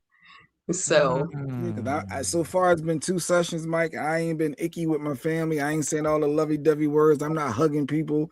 I ain't doing none of that stuff yet. All right, Jay, if you ever try and hug me, I might back away. If you ever try, if I give you a pound and you try to hug me, because like when I pound up Ryan, we'd be like, yo, what up? But if you ever did it, don't take offense. Don't do all that. No, we don't. We just barely No, what up, Nick? And like, I mean,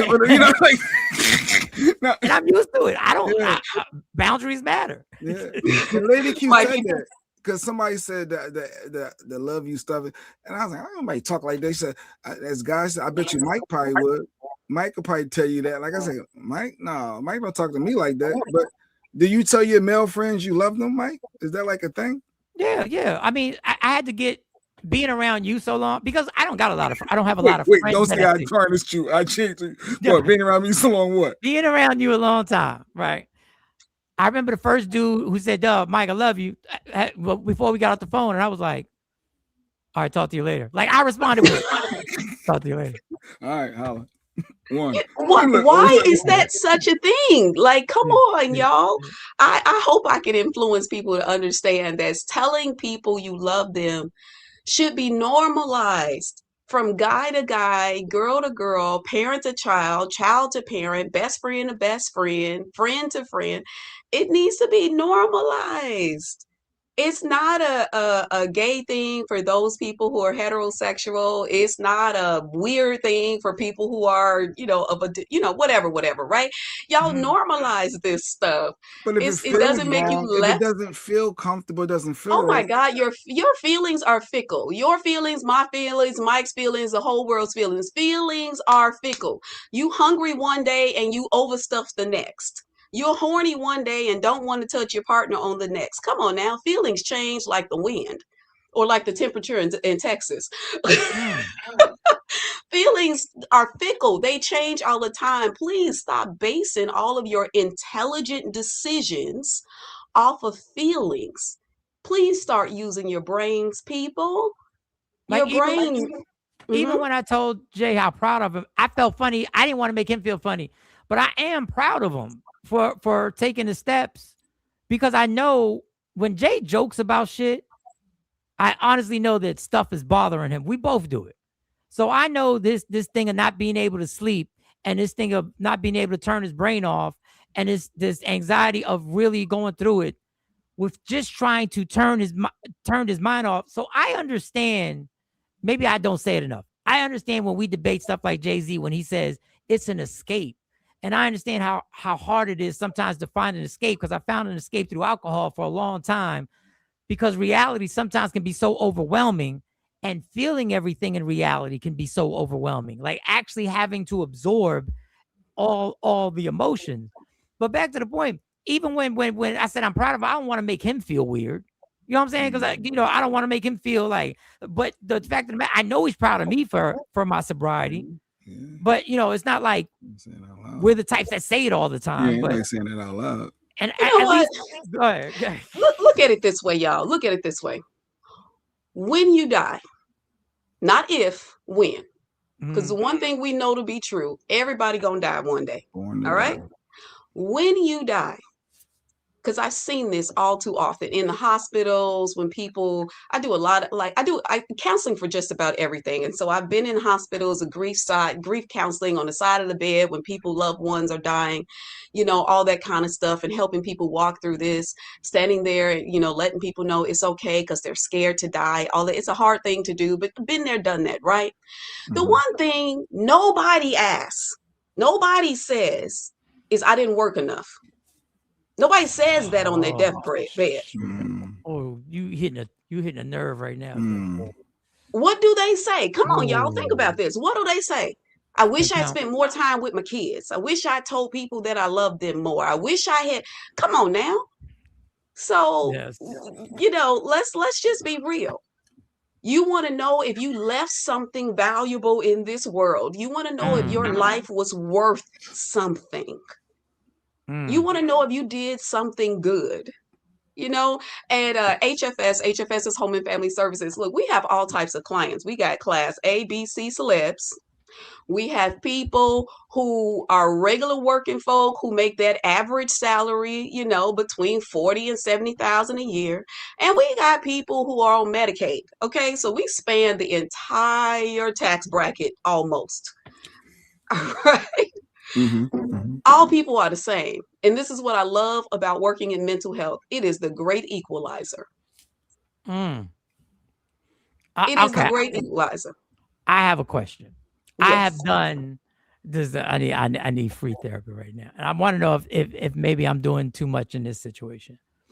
I have taken full responsibility for a lot of things in my life, full responsibility for a lot of things with my family, full responsibility for things in my employment, things and everything. I wonder if sometimes I started thinking, somebody kind of brought it up, and was like, I want to say it as closely as to what they said. And they said, you weren't the reason for everything, right? Like, you weren't the reason that you seem to be taking this, I think it was my oldest daughter, but she said it differently. You seem to be taking responsibility for everything that went wrong. And it stuck. I ain't saying nothing at the time. It stuck with me. Is there a point where maybe, because that seems like a fine line where you just go like, that wasn't me. But can you take too much responsibility for too much shit that went on? Yeah, absolutely. Absolutely. A lot of people do. On the worst side of that, it is false humility. Because if I take responsibility for everything, then it makes me look like I'm taking responsibility. I'm that kind of person.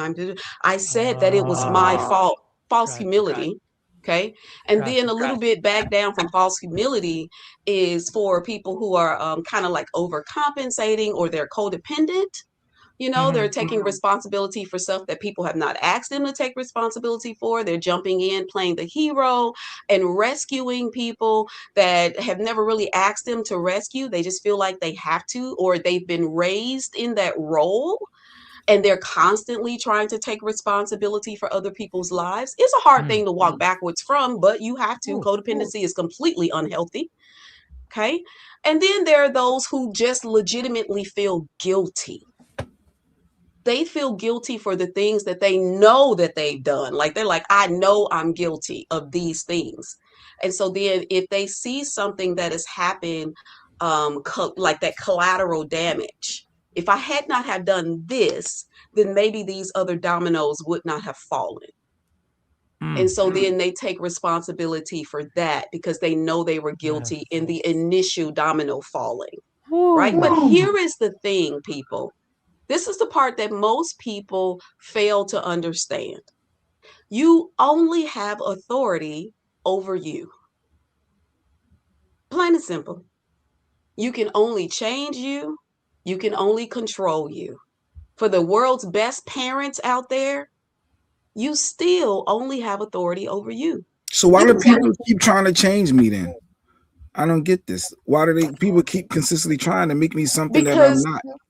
in the topic that we're talking about with you in particular, they see something that's unhealthy and they know that you can enjoy another part of life. To encourage somebody to Say I'm not change, enjoying life now, no. you can enjoy life more if you could tell people that you love them and give them hugs, and or better yet, instead of you giving them hugs, allowing somebody else to give you a hug. Because that's a lot deeper than you giving them a hug. When you stop yourself from allowing people to love you, that's an issue. When you stop people from celebrating you, that's a problem.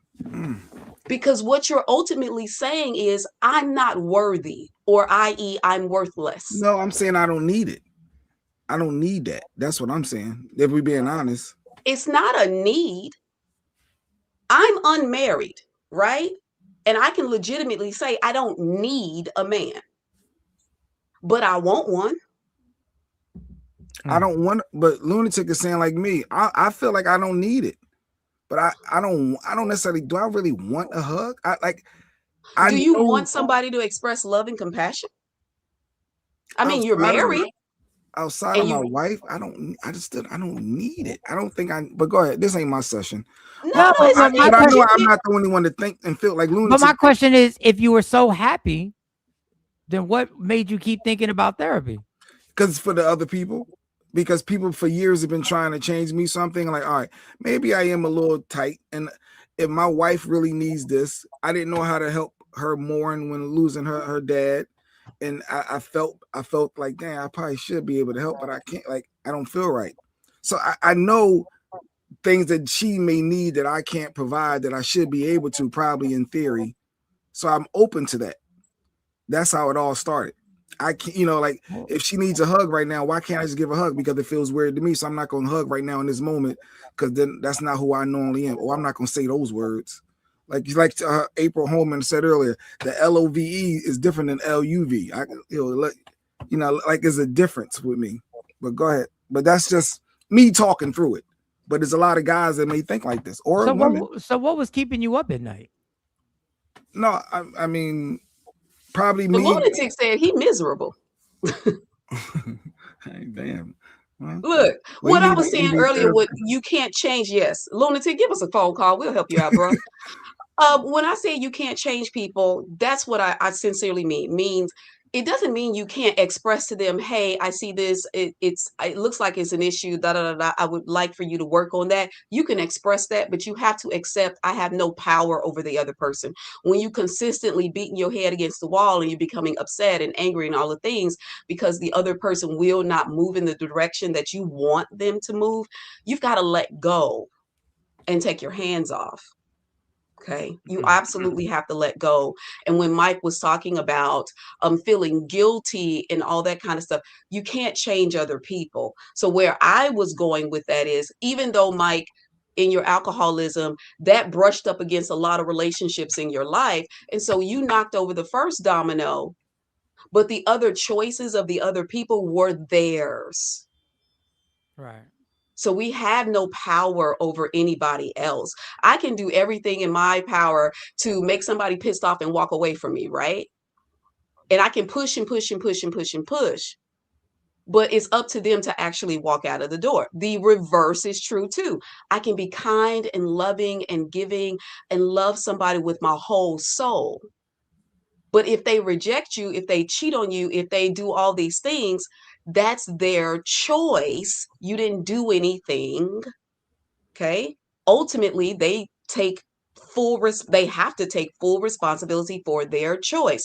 So, Jay Black, you can choose to stay where you are and never be able to hug your wife when she's crying. You can always send a child to go express compassion on your behalf. You can stay stuck. Or if you don't like the word stuck, you can stay in your box. And all the other people out there, you can stay there. Or you can listen to your loved ones and be courageous like Jay Black and go explore counseling and see, is there something here that I can learn and grow from? Your loved ones may be encouraging you, but ultimately it's still your choice. Randy Rick is kind of in Jay Black's yeah, but if you don't want a hug, you don't want one. Why placate to some other person so they can feel good by making you feel uncomfortable? He said, fuck that. That's what Rick said.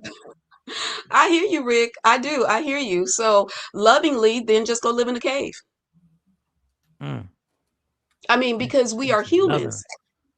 We are humans. Healthcare clearly understands what is appropriate human behavior and what is inappropriate human behavior. Follow me, watch me. Don't come at me just yet, because I know y'all gonna come at me just yet. Okay, just hold on for a second. When you go into the doctor and you say, "Ouch, my shoulder hurts," you know it hurts because you know what absence of pain feels like. And the doctor looks at it and say, "Oh yeah, you're not able to rotate. So we probably have to do surgery because something in here has torn." We know what is appropriate and we know what is not appropriate. If we know that on a biological level, then guess what, y'all? We know that also on a mental health level. We know what appropriate human dynamics and human interaction looks like. And we know what inappropriate looks like. And so for people who've never experienced love and acceptance and vulnerability with pure acceptance and joy and trust and all of that, and then we meet somebody who, or you have experienced those things, and then we meet somebody who has not, we say, hey, guess what? There's another part of life that you can experience that will probably make this socializing a lot easier on you. And like Jay Black, they say, oh no, that makes me feel uncomfortable. Oh no, that's bad. Oh no, that doesn't feel good. Oh no. I don't want. And the reason therapists are saying, hey, red flag, is because we know that is not normal human development. I thought we said we weren't going to say I wasn't normal, though. I said, okay, we're going to take Jay Black out of it. Okay. For people. Yeah, this is not your therapy. This is not your therapy. Okay, I know this is not mine. No, it's not for him. But I just use him as an example since we brought this up and we were talking about being able to accept love and all that kind of stuff and be able to give hugs and all that kind of the thing, same way. He said he looking for so, someone that accepts him and loves him for who he is, not who they want him to be, basically. Absolutely. But he also says, but she tells me sometimes I don't let people love me. And then the defense mechanism is the LOL at the end. Because I get it. Sometimes you don't let people love you. And listen, for me, I don't know what normal is. I don't know what critique is. I don't know what normal is. But I know I am curious when something makes me uncomfortable and I really don't know what it is. Why is it everybody else is comfortable? People that I trust and love with something, but I'm uncomfortable. I'm curious about it. It doesn't make me feel like I'm trying to change for somebody. I'm curious to know, why is it? Why do I have this immense anxiety when people put me in a leadership role? Why is it when I'm the person who's responsible for something, even though I'm qualified and I know and I've proven I can do it, why is it this drives me to a point where I want to run and hide? Are you afraid of failure? I think no. I'm definitely afraid of failure, and I don't like. I am, and I'm not the only person. What up, Hey, Dallas. Disappointing somebody crushes me, and it doesn't have to be somebody who you would think is like near and dear to me. So that's why I don't commit to a lot of stuff, because I know it will bother me. It will bother me to a point where I'm like, if I feel, and I may not even have failed, the person may tell me to my face, you did a great job. And for some reason, I will go in my mind by myself being like, no, I didn't. That is curious to me. Well, one, you need to be in counseling. Two, Let me put the phone number up for Mike. Let me But put this up. look, this is why you invited me, because I'm so honest, right? Mm. He's like, well, hot dang, Aisha. I know. I love you too, Mike. I love you. I love you. But for real, you are so, I love the fact that you're so open and honest about the alcoholism, right? And that's going to help a lot of people heal, because you're saying, hey, I used to do this thing. This is the thing that took me away from all the things that I enjoyed and loved in my life. And I let these people down and da da da da. But now I'm 2 years sober. Whoop, whoop. We celebrate that all day, every week, and twice on Sundays, right? But since you are so afraid of failure, guess what? It probably has something to do with the years of your alcoholism and the relapses that happen while you're on the verge to sobriety. So instead of me putting my best foot forward and thriving the way I know I could thrive, mind you, this is just sitting here talking to you on the show, then I'm not going to try, because I don't like the feeling of relapse, i.e., I don't like the feeling of disappointment. We call it the sour lemon effect. The thing that I really, really want, that you can be excellent in, I'm not going to try because I'm afraid of failure. But if you fantasize on the success instead of fantasizing on the failure, Yep.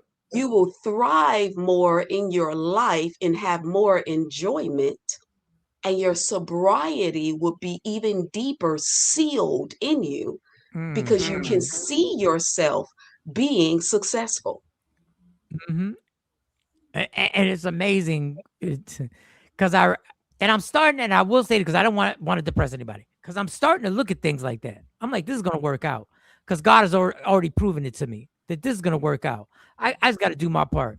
But I remember being a 23-year-old, and my assumption, my everyday life was, this is what's going to happen. I said this was going to happen, and I said this was going to happen. And when I tell you, it all did so dramatically and so fast that it was crazy. But there was something when everything started making, I was good. I was like, this is going to happen. I'm going to be this. I'm going to be that. I'm going to do this. I'm going to do that. And everything. And it was going. Then something, I don't know what it was, changed. There was, I don't know when it changed, where I called it being rational. I became what society says rational. Well, that might not work. And what if it doesn't work? And when I say what if it doesn't work, that's when I launched into going deeper into what if it doesn't work. That's when my obsessive thinking goes into, if that doesn't work, then that means this is going to happen. And that means this is going to happen. And that means that person's going to be affected. And that means I'm not going to be able to do this for that. And I went into a whole nother universe of being consumed with, when you make a choice, before you make the choice, you got to dip into this world of uncertainty. And I would just dip in there, and I would stir it up and be in there for a minute. And it really, like, it got consumed to the place where Jay wanted to turn his brain off. I wanted to stop thinking about what could go wrong. And what I did was choose the absolute wrong thing ever, which was alcohol, which then proved me right. Everything did go wrong. But I actually engaged in a drug that normally turns things into going wrong. But I'm glad that process. I am in that process now, where I believe this show is going someplace. I truly believe where my life is going right now. Mike, make an appointment next week. This is good. Mike reaching down to some core issues. Okay, Asha, my Dr. Asha over here talking about core issues. Fear of failure is a real thing. I understand that. Randall Rick keeps saying it's all a money grab. You think therapy is just all about taking money from people. I mean, if your insurance pay for it, I don't care. My insurance paying for it. Okay, look, let me know. Let's take a pause right there. We need to tackle that, because that's that whole propaganda myth stuff that really burns me up. Look, y'all, mental health and counseling, we specialize in your brain. Your brain. Your brain is the most important organ in your body. Okay? You can get a lung transplant, you can get a kidney transplant, you can have a heart transplant, you can pieces of your liver can get biopsy, i.e. cut out. It can regenerate all the things. You take a biopsy of your brain, you never get that piece. Every part of your brain controls your entire body. Every single part. You can't blink your eyes without your brain sending a signal to your eye to blink. You understand? You can't cry without your brain sending a signal to say, do that. You can't lift your hand, wiggle your fingers, or even talk if your brain don't send the signal. So when you guys say things like it's a money grab or this is fake, first of all, I need you to go take a biology class. Just go take a basic biology. Go get some science. Okay, stop it with that propaganda. This is why people are dying, because of myths and statements like that. They are struggling with suicidal ideations and homicidal thoughts. They are struggling with hallucinations, and they're excessively eating, and they're beating their children, and they're arguing with their spouses, and they're popping off, road rage and all these things. And they never seek help because people are out here saying that counseling is a hack. It is not a hack. We help people live and work through real biological problems that came through their whole chromosome, through their genetics, that they ain't do nothing to get. And then we help people live through stuff that they have done to themselves: excessive substance abuse, alcoholism, getting involved with extreme pornography and being in the streets and all that kind of stuff. And then we help people recover from victimization. So please stop saying my profession ain't real when you ain't never took a biology class a day in your life. The next time you catch a pneumonia or something like that, I'm gonna need you to say your chest on fire ain't real. That headache you got, don't go take no Tylenol or nothing else, because that ain't real either. Remember? Y'all stop it. People are dying because of stuff like that. True. Miss KT had a question earlier. That'll learn you, Rick. Rick, random Rick, shut him up. Yeah, but you got a joke for that, Rick? You want to write? You got a joke? Yeah, we should come back to that. Not having an umbrella and selling out to Target because my outfit got wet. Sorry. Got some for that. Perked her up a little bit. See, is that what you want? We had a cool calm therapist. See what you done did? You done turned her. She done kicked her own freestyle. She said, stop the propaganda. She did. Thank you, Rick. If she had a mic, she would have tapped it like me. She was like, hey. That part. Listen, I think she called you a bitch in her mind. I think she said bitch. You don't stop. She don't even curse like that. She don't do that. KT said, could not wanting or be made uncomfortable by hugging. Could not wanting or be made uncomfortable by hugging be a sensory issue? How do you distinguish between mental health and sensory processing? Okay, so you don't realize this, but sensory processing is a mental health issue. Okay, but what she's talking about is learned behavior versus something that is a genetic actual thing happening in your body. And so some people do not like to be touched, period, across the board. And it is a sensory issue. Typically, that's some type of autism. Okay, so you're on the spectrum somewhere, or there is another, if it's not a brain specific issue in that regard, then it could be a different type of medical diagnosis. Okay, some people have very sensitive skin, and to be touched is really difficult. Some babies, their bones break easily and they're brittle, and so to be touched is very painful for them. And so she's right, there are some other medical diagnoses for that, but we were only talking about just not the literal pain, okay, or the literal sensory, like some people don't like foods that are very slimy or very dry, that's a sensory issue. So we're not talking about just the literal touch, we're talking about the emotion. And so if touch, like the touch doesn't bother you, but it causes any uncomfortable emotion, then that's what we mean by there's an emotional mental health issue as opposed to a medical mental health issue. Okay. And so it's very different in that regard. Yeah. Bars. Shots fired, laugh my ass off. You can't take Rick seriously. No, we take Rick seriously. Rick got his defenses up when he went with the jokes. I see him. How many people out here hurting and killing our loved ones because they haven't been diagnosed? I mean, I think Doc has mentioned that a lot today. Let's have some fun. Let's have some fun.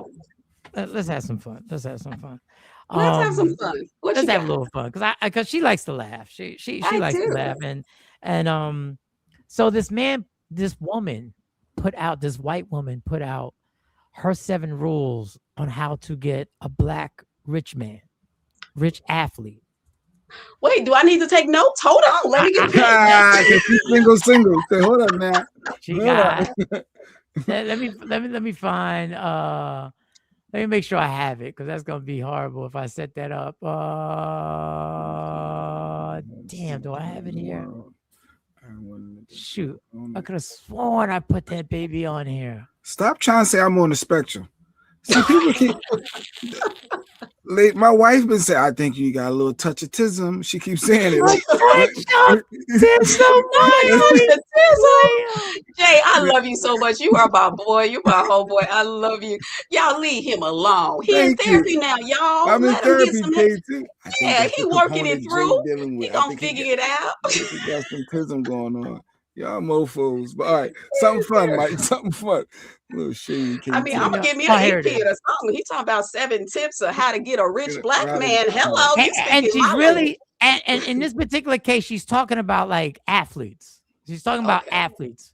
But I guess all right. So let the guy introduce. He'll introduce it and for coaching other women on how to lock down a black athlete. And I wanted to get y'all take on this. Drop it in the comments. Let me know what y'all think that this woman right here is giving the game plan away.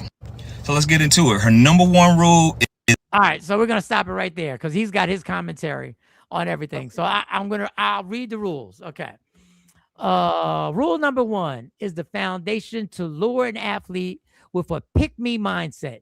He's the prize. Remember, he can change your life. You can't change his. It's the white woman's first rule. So, okay. So, any comment on that? Any comment real quickly? Or any comment? Everybody good? Everybody good with rule number 1? Okay. What, Doc? You can't handle that? You can't handle that? What? He's okay. Let's just keep working. Let's just keep going. We ain't gonna never get through this list. I can change your life, Doc. I can change your life. All right. Okay. All right. Rule number 2. This is from a white woman on how to get a black rich athlete. Rule number 2, dealing with cheating. Don't look for it. If it's just a fling, let it go. He's the prize. Remember, he can change your life. You can't change his. Go let this. I'm gonna let the chat just settle with that. That's kind of true, though, right? That's kind of true. This is a white woman on how y'all always mad. Everybody's always in an uproar when you see another athlete, where it be black or brown, Latino with a white woman, and you're always like, oh, These are the rules that they use. Rule 1, I'm already out. Rule 2, yeah, let that man cheat. Let this marinate. All right, rule 1, you're out, but there's more rules. There's more rules. That's why I ain't gonna say nothing. I do. I want you to take your mental notes. I want you to take, and if there's something that stands out that you say, wait a minute, then just go get it. Rule number 3. Now, this one was very interesting to me. Completely integrate yourself in his life to where he can't function without you. Yeah, that's normal for black women to do that too. Ooh, that's what I said, Jay. Yeah, that's normal. That's a normal one. That's what I Aisha can't say nothing. You can't say nothing about that one, Doc. Like that's a regular one. All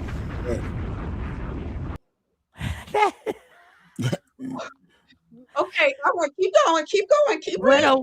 When a woman does that, I don't know how y'all do it.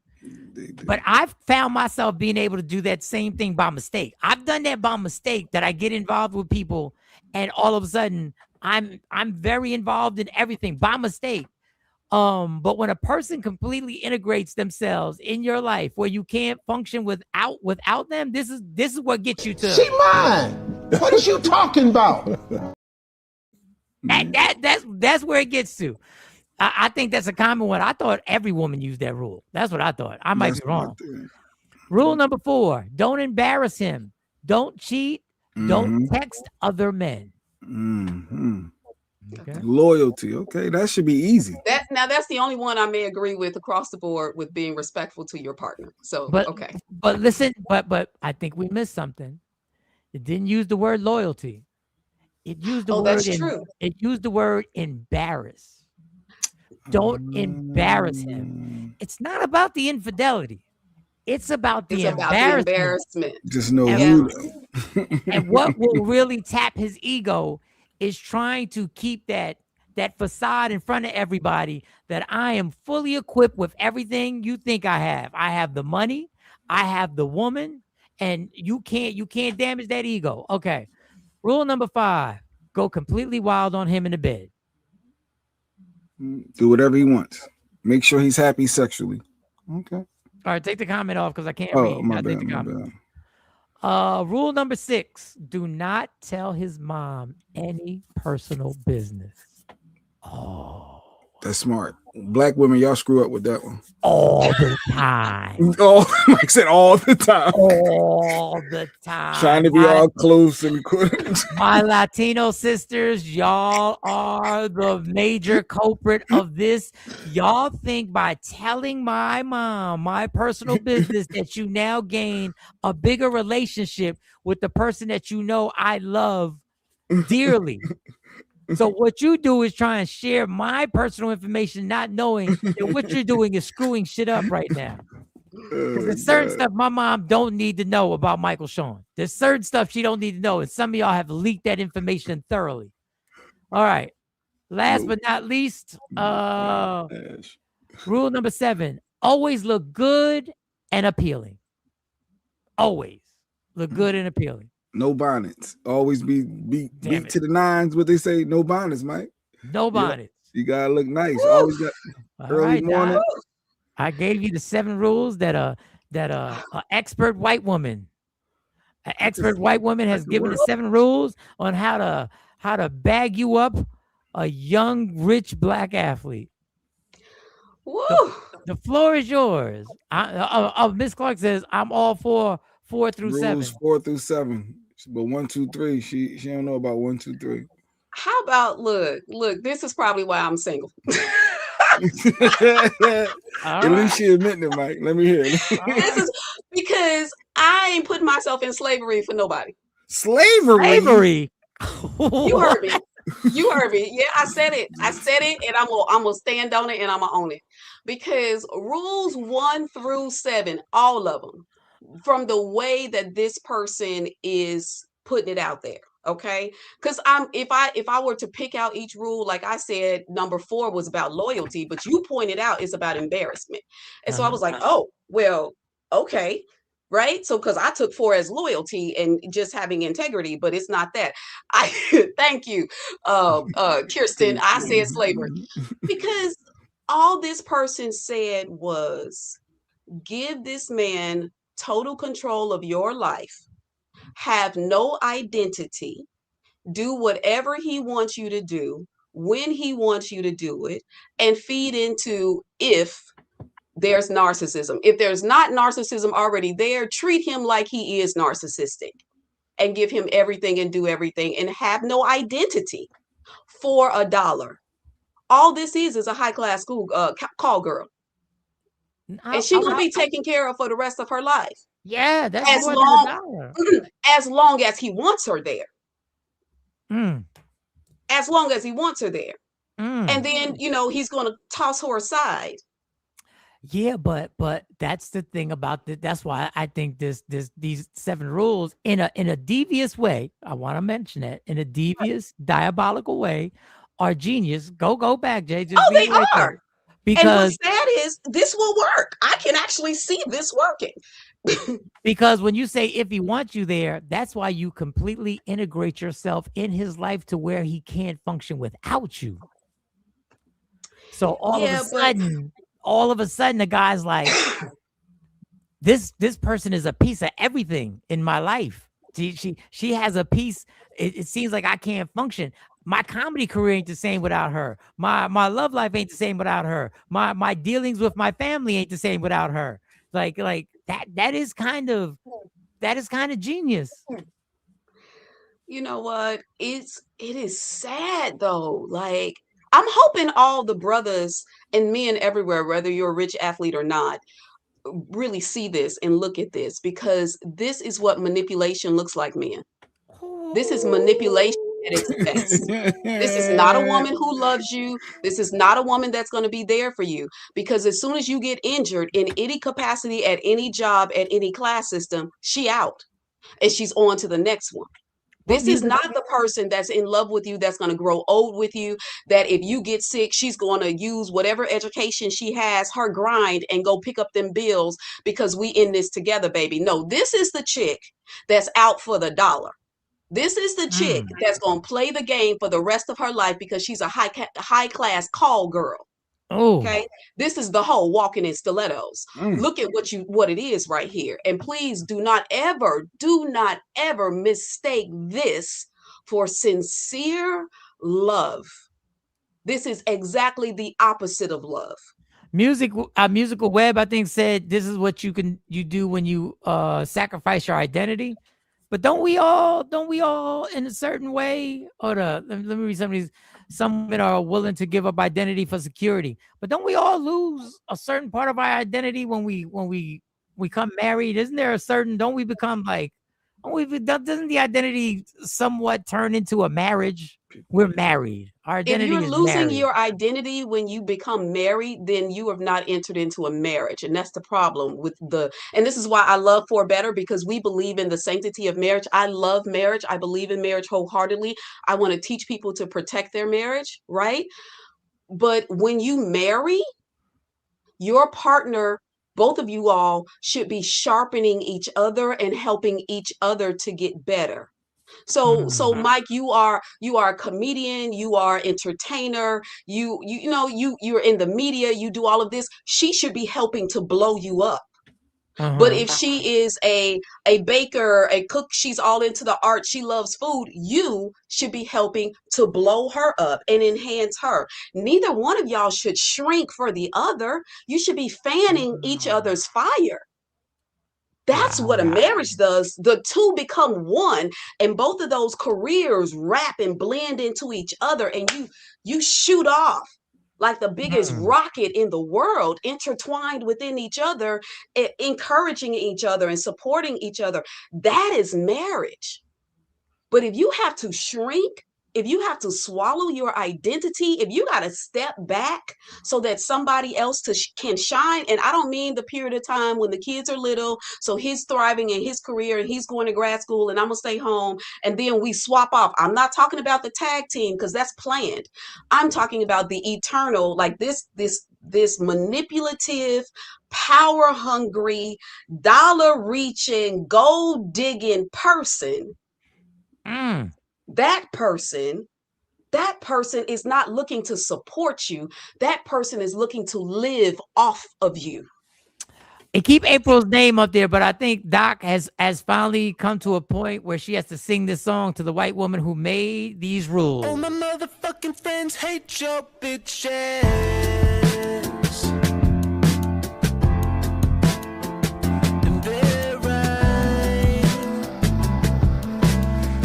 Talking shit, no, that's just the facts. I think it's finally pushed her to the edge. April, and put April. That's why it's always been a saying that white women will do stuff that black women won't. That's not necessarily true. But all right. What's the next comment? Marriage. For mature people only. Okay, got it. We don't lose our identity. We grow and mature. I'm not losing my identity. I have done that before. Okay, there's some trauma right there. She's still Tasha got some trauma. Yeah, Tasha, she still got some drama from when she lost her identity. Now that is why I'm single. No one understands that. We should not have to lose our identities. Do you think when and no shot, KT, do you think that is always our go-to to make us not really dig deep into why we're single, when we just say, well, that's why I'm single, because of that part, because of that right there, and we use it as a generality? Be honest too, Doc. Don't be trying to dance. I am. I'm gonna be. Be honest. I'm gonna be honest. For me, sometimes that's a joke, right? Because of this kind of thing. Sometimes it's a joke. But everybody's got to be introspective in themselves. Y'all know me. I've been honest. I've shared part of my story of why I'm single, and people I've broken up with because of the foolishness that they've done and all that kind of stuff. But legit, during my younger years, because I wasn't looking for marriage, right? All I really wanted back then I just wanted a good boyfriend. Like let me just say this. Here's my disclaimer. I have never been the girl rushing towards the ring. I've never been that girl. Guys thought I was that girl. And they would say, well, in 2 years, you're going to expect to get married. And I would be looking bewildered. I was like, but when did I say that? Did I say that? I never said it. It never came out of my mouth. I never said it. Yeah, but sometimes you don't have to say it. Sometimes you don't have to say it. Sometimes it's the actions, and it's the standards, and it's the conversation that it's the punishment for somebody else's crime is what I've gotten. And why do you say that? Why do you say it's the punishment for somebody else's crime? Because for the guys in the past that I've dated who've approached me like that and said, in 2 years, you're expecting this, I've never said it. So whoever made you uncomfortable in the past and tried to push you into something, I'm getting the punishment for their crime. I'm a grown A woman. I know how to say what I want. See, you're used to dealing with people who do not know how to express their emotions. You're used to dealing with manipulators. They're like this list said, you're used to dealing with women who are only kind to you because they want something. They want you to pay their bills or whatever. You're used to dealing with people who engage in relationships that are transactional. If you do this, I'll do that. I'll do this. If you do that, like, I'm not that girl. And that's the problem. So for women who don't want to be single, but choose singleness over foolishness, it's because some of them, I'm one of them, are actually authentic. And authenticity oftentimes make a lot of men feel very uncomfortable. I can't tell you how often I've been told, excuse my French, damn, you actually are a good woman. And then they'll say, oh, I'm not ready. I'm not ready for this. I'm not ready. And I'm like, see, the brokenness is on you, bruh. It's not me. Because you're not used to me being honest. They wanted me not to be me. All right, Casey said, I've never heard it so well said. This is just a personal bright light for me. It's an issue I've run into and what ended my marriage as well as another relationship. They wanted me not to be me. Hey, Jay, let's play this little game. Doc, just play along with us and you stay for a second. Jay, let's play this game. Let's talk about Doc while she's here, but let's talk like she's not here. Okay. Right? Let's talk like she's not here. So, do you think, and I'm just using this because I can't use you as an example because you're married. If I were in a relationship, exclusive relationship with Doc, right?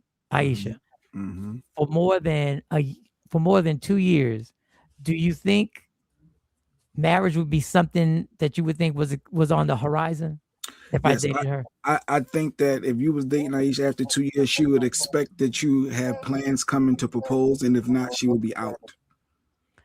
And let's just say the second, like 2.5 years. Let's just say like it was like 2.5 years. Now we celebrating anniversaries. Like the second anniversary, like we went out. My boyfriend. We took a vacation. Like I found out where the spots that she always likes to do, and I set up the vacation. And I had all the hobbies and the stuff like that she likes to do. Like I don't zip line, but during the conversation, she said, "I love zip lining. I've only done it once, but I would love to do it again." And I set it up, even though I don't believe in zip lining because you could die if somebody fucks up.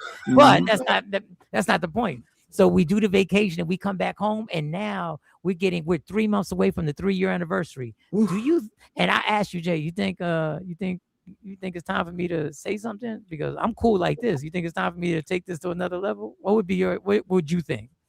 I think that she would expect it. She would already called April Holman and said, if you don't propose to me by year 3, I got to figure, I got to reevaluate my life choices with her. I'm giving them an ultimatum. That's what I believe. So she could talk that when she's on the show with us. But I think deep down, Aisha wants to be married. In 3 years, she is not wasting her time with a man for 3 years without expecting something more long-term and committed. That's just my belief. come back in. Oh, you gonna bring Aisha back in? Okay, bring her Aisha, back in. come back in. Hi. Hey, how you doing? Hey. So I know you were eavesdropping. How much of this was wrong, what we said, and how much of it was accurate? A lot of it was wrong. A lot of it was wrong. A lot of it was wrong. Okay, here's why. One, because I said in my younger years, that's number one, that I just wanted a boyfriend. That's number one. Number two, you guys fell in the trap of a timeline. Mm-hmm. I'm not a timeline girl. Okay. You want to be 2 years 40? You want to be 45 telling people this your boyfriend of 3 years? I don't care about people.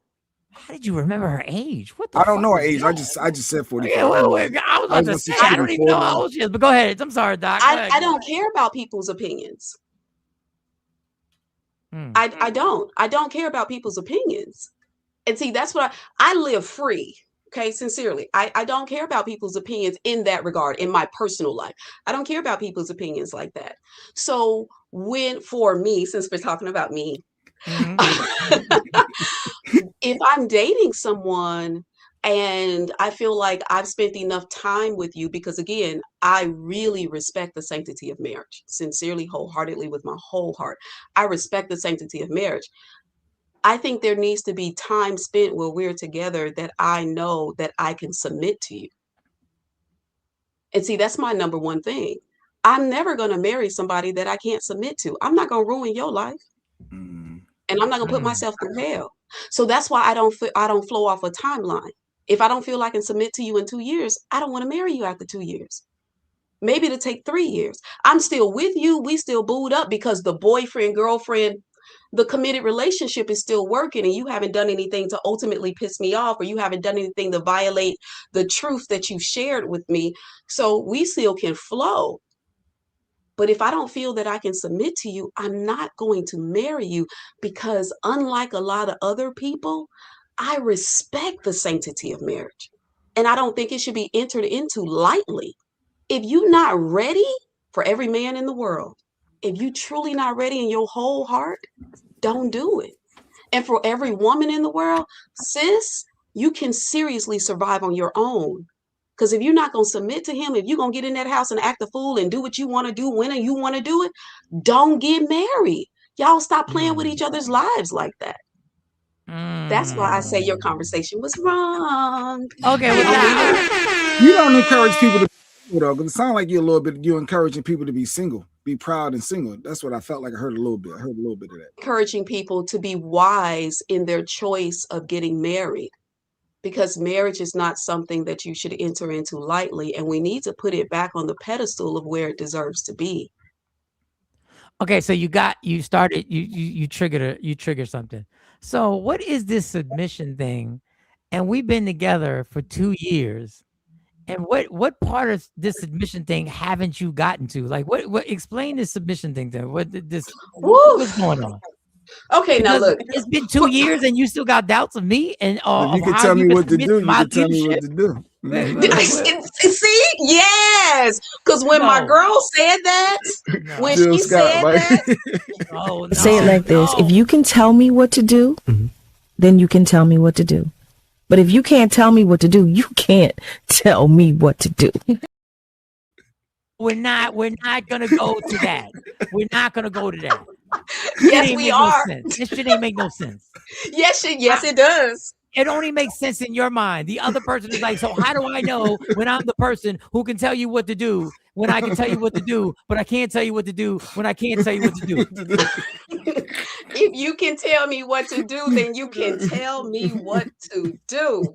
So that means if I start telling you what to do and I start going like, oh, it's going well, that means now you're ready for the submission. You're the submission hold. You're ready to submit. Or what is the submission? Explain. What is it?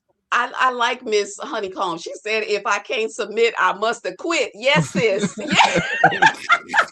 That's why she's single. That's why she's single. Yes, sis. She a one-hander. That's why she a one-hander.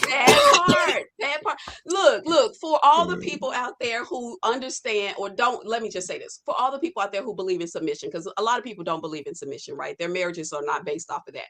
But I believe in submission. What submission says, y'all, for all the men out there, Oh, I'm gonna tell this story too. I threw a house party. This was a long time ago, long time ago. Oh, probably, I don't know, maybe 15 years ago, even long time ago. I threw this little house party, little gathering. It wasn't even a party. It was more like a. We flashing back. Wait a second. All right. I threw this little gathering. You know, back when I used to live in this cute little townhouse type of, this loft or a place I rented. Nevertheless, this one guy came, and it was just invite some friends, a little mixer type of deal.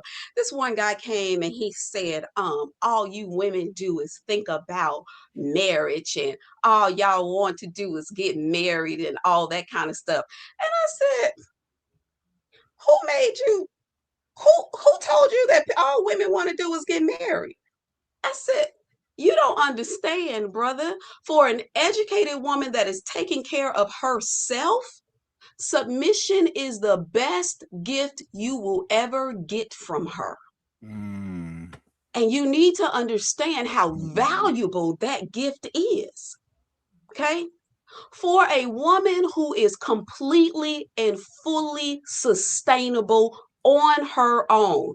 She ain't like that white chick coming up with these manipulating rules, trying to slide in on you to get you to take care of her. No, she's coming to actually be your partner. Submission looks like this, bruhs, for all the men in the world, black, white, brown, yellow, I don't care. This is what submission looks like. Let me put the sun on. I'm a fully capable woman who owns a couple businesses, owns her own property, has multiple degrees, can take herself on vacation. As a matter of fact, can pay for a girlfriend to come with her just to hang out and kick it. If the girlfriend can't pay for herself, okay? All right. What's that? That's when they do that, Mike. I think this I think that's when a fully capable woman submits to a man, that means I give you final authority in my life. Do you understand what that gift is? Oh. So they want it, Mike. They want to be able to just You let the have guard down. won the ultimate prize. Think of the highest sports trophy and multiply that mud times infinity. You have won. Because I have now given you final power, voting power. You get the right to veto me in the decisions I make and how I spend my money and where I go and how I do what I do. I have fully said that I trust you wholeheartedly. I trust you wholeheartedly with every decision. We can converse about them. I can disagree with you. But even in my disagreement, if you say respectfully, because we're going to respect each other, babe, this is what the direction I think we should go. This is what I believe we should do, all the things like that. And I say, man, I really disagree with you, but I am going to submit to you because you are my Get out of here. Protect her now, Mike. I look at her completely different now. Protect our doc.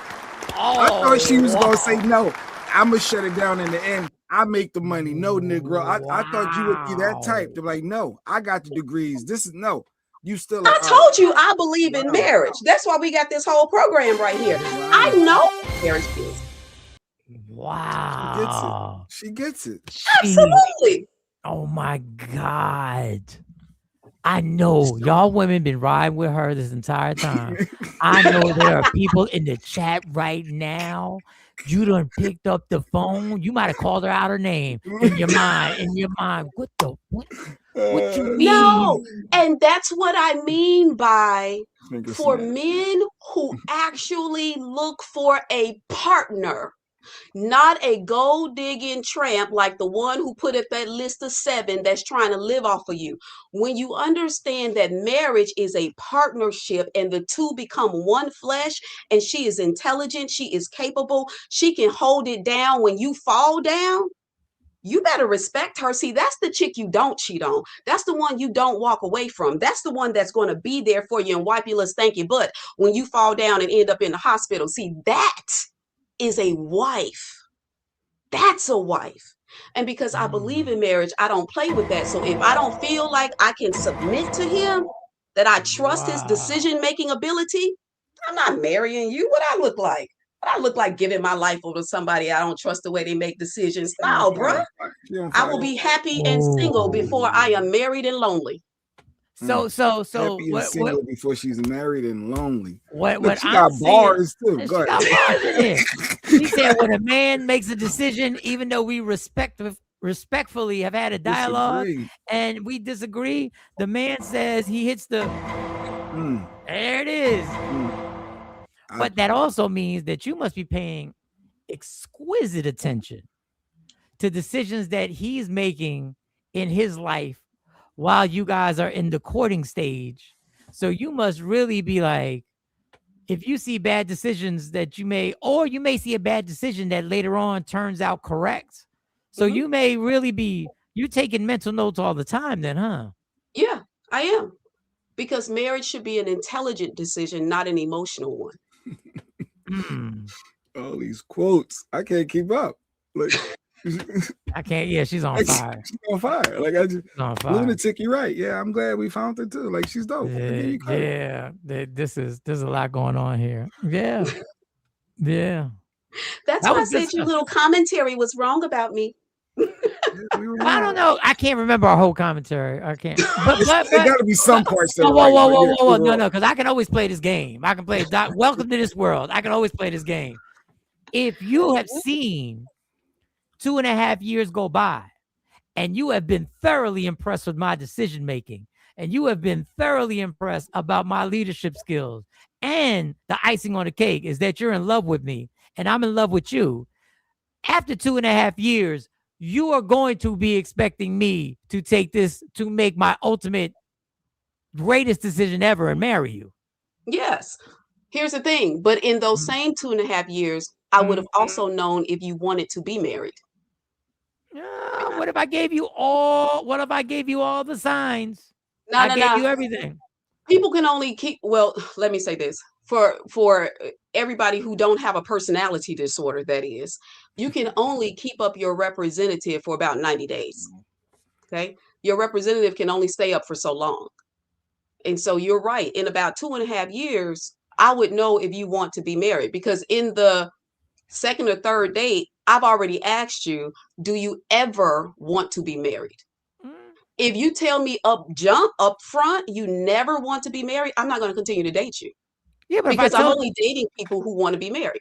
But I told you I want to get married. But exactly. It's been 2.5 years, and now but now I'm saying now I'm saying, okay, now 3 years comes around. I told you I wanted to be married. Now 3.5 years comes around. I told you I wanted to be married. In the span of that 2.5 years, let's just play with that number since you threw up a number. In the span of that 2.5 years, you would have had the I want to marry you behaviors. Okay. So I got that. So if you receive, you can't know. That's the part you don't get. Men or women who want to be married, there are certain behaviors that you have that flow out of you naturally. People who don't want to be married, there are behaviors that do not flow out of them. No, we can walk around a jewelry store and you will say, what do you like about this? What do you like about that? And there's no intention of asking me to marry you within the next 6, 8 months, 9 months, but it's going to naturally flow from you. We're going to have conversations about forever. We're going to start talking about what's in the 401k and what the retirement look like. We're going to start having all these forever conversations. Absolutely. People who don't want forever, they don't engage in that. They dance around those conversations. See, this is where women get upset. This is where what I'm about to say is where women get upset. Okay, all right, talk to me. You can have these conversations, all these conversations. Take it from somebody. And not have a personality disorder? And not have, well, I can't say I don't have a disorder, but I've had all these conversations. I've had rolling over IRAs and 401ks and we've had refinancing. Well, I can refinance my spot, and I've refinanced my spot. Then we can come here because of mortgage, because you're whatever. But my thing is, after all those conversations, there's still a difference in two people's timelines. Your timeline, I'm saying, at 3 years, you're going to start saying, what's really good? Oh, so you're just focusing on the timeline. Yeah. We discussed everything, Mike. And they on the timeline. Yeah, they call me Mike when they get mad at me. We focus on everything, Mike. Like you done set a plan. You done said you done had how we're gonna keep the kids and how everybody's gonna the holidays and all that. But it's going on 3 years. What we doing? So in your timeline, since you were having these permanency conversations, you didn't tell her what your timeline was? I didn't have a timeline. I don't like what you just said it too. I can't just specifically say in 2 years I'm getting married or in 3 years. Right. That's what for me it's after there is no timeline because I'm observing you until I feel that I can either submit to you or not submit to you. If I believe I'm ultimately never going to submit to you, then I'm going to break up with you. If I feel that I can submit to you, then I'm going to want to marry you.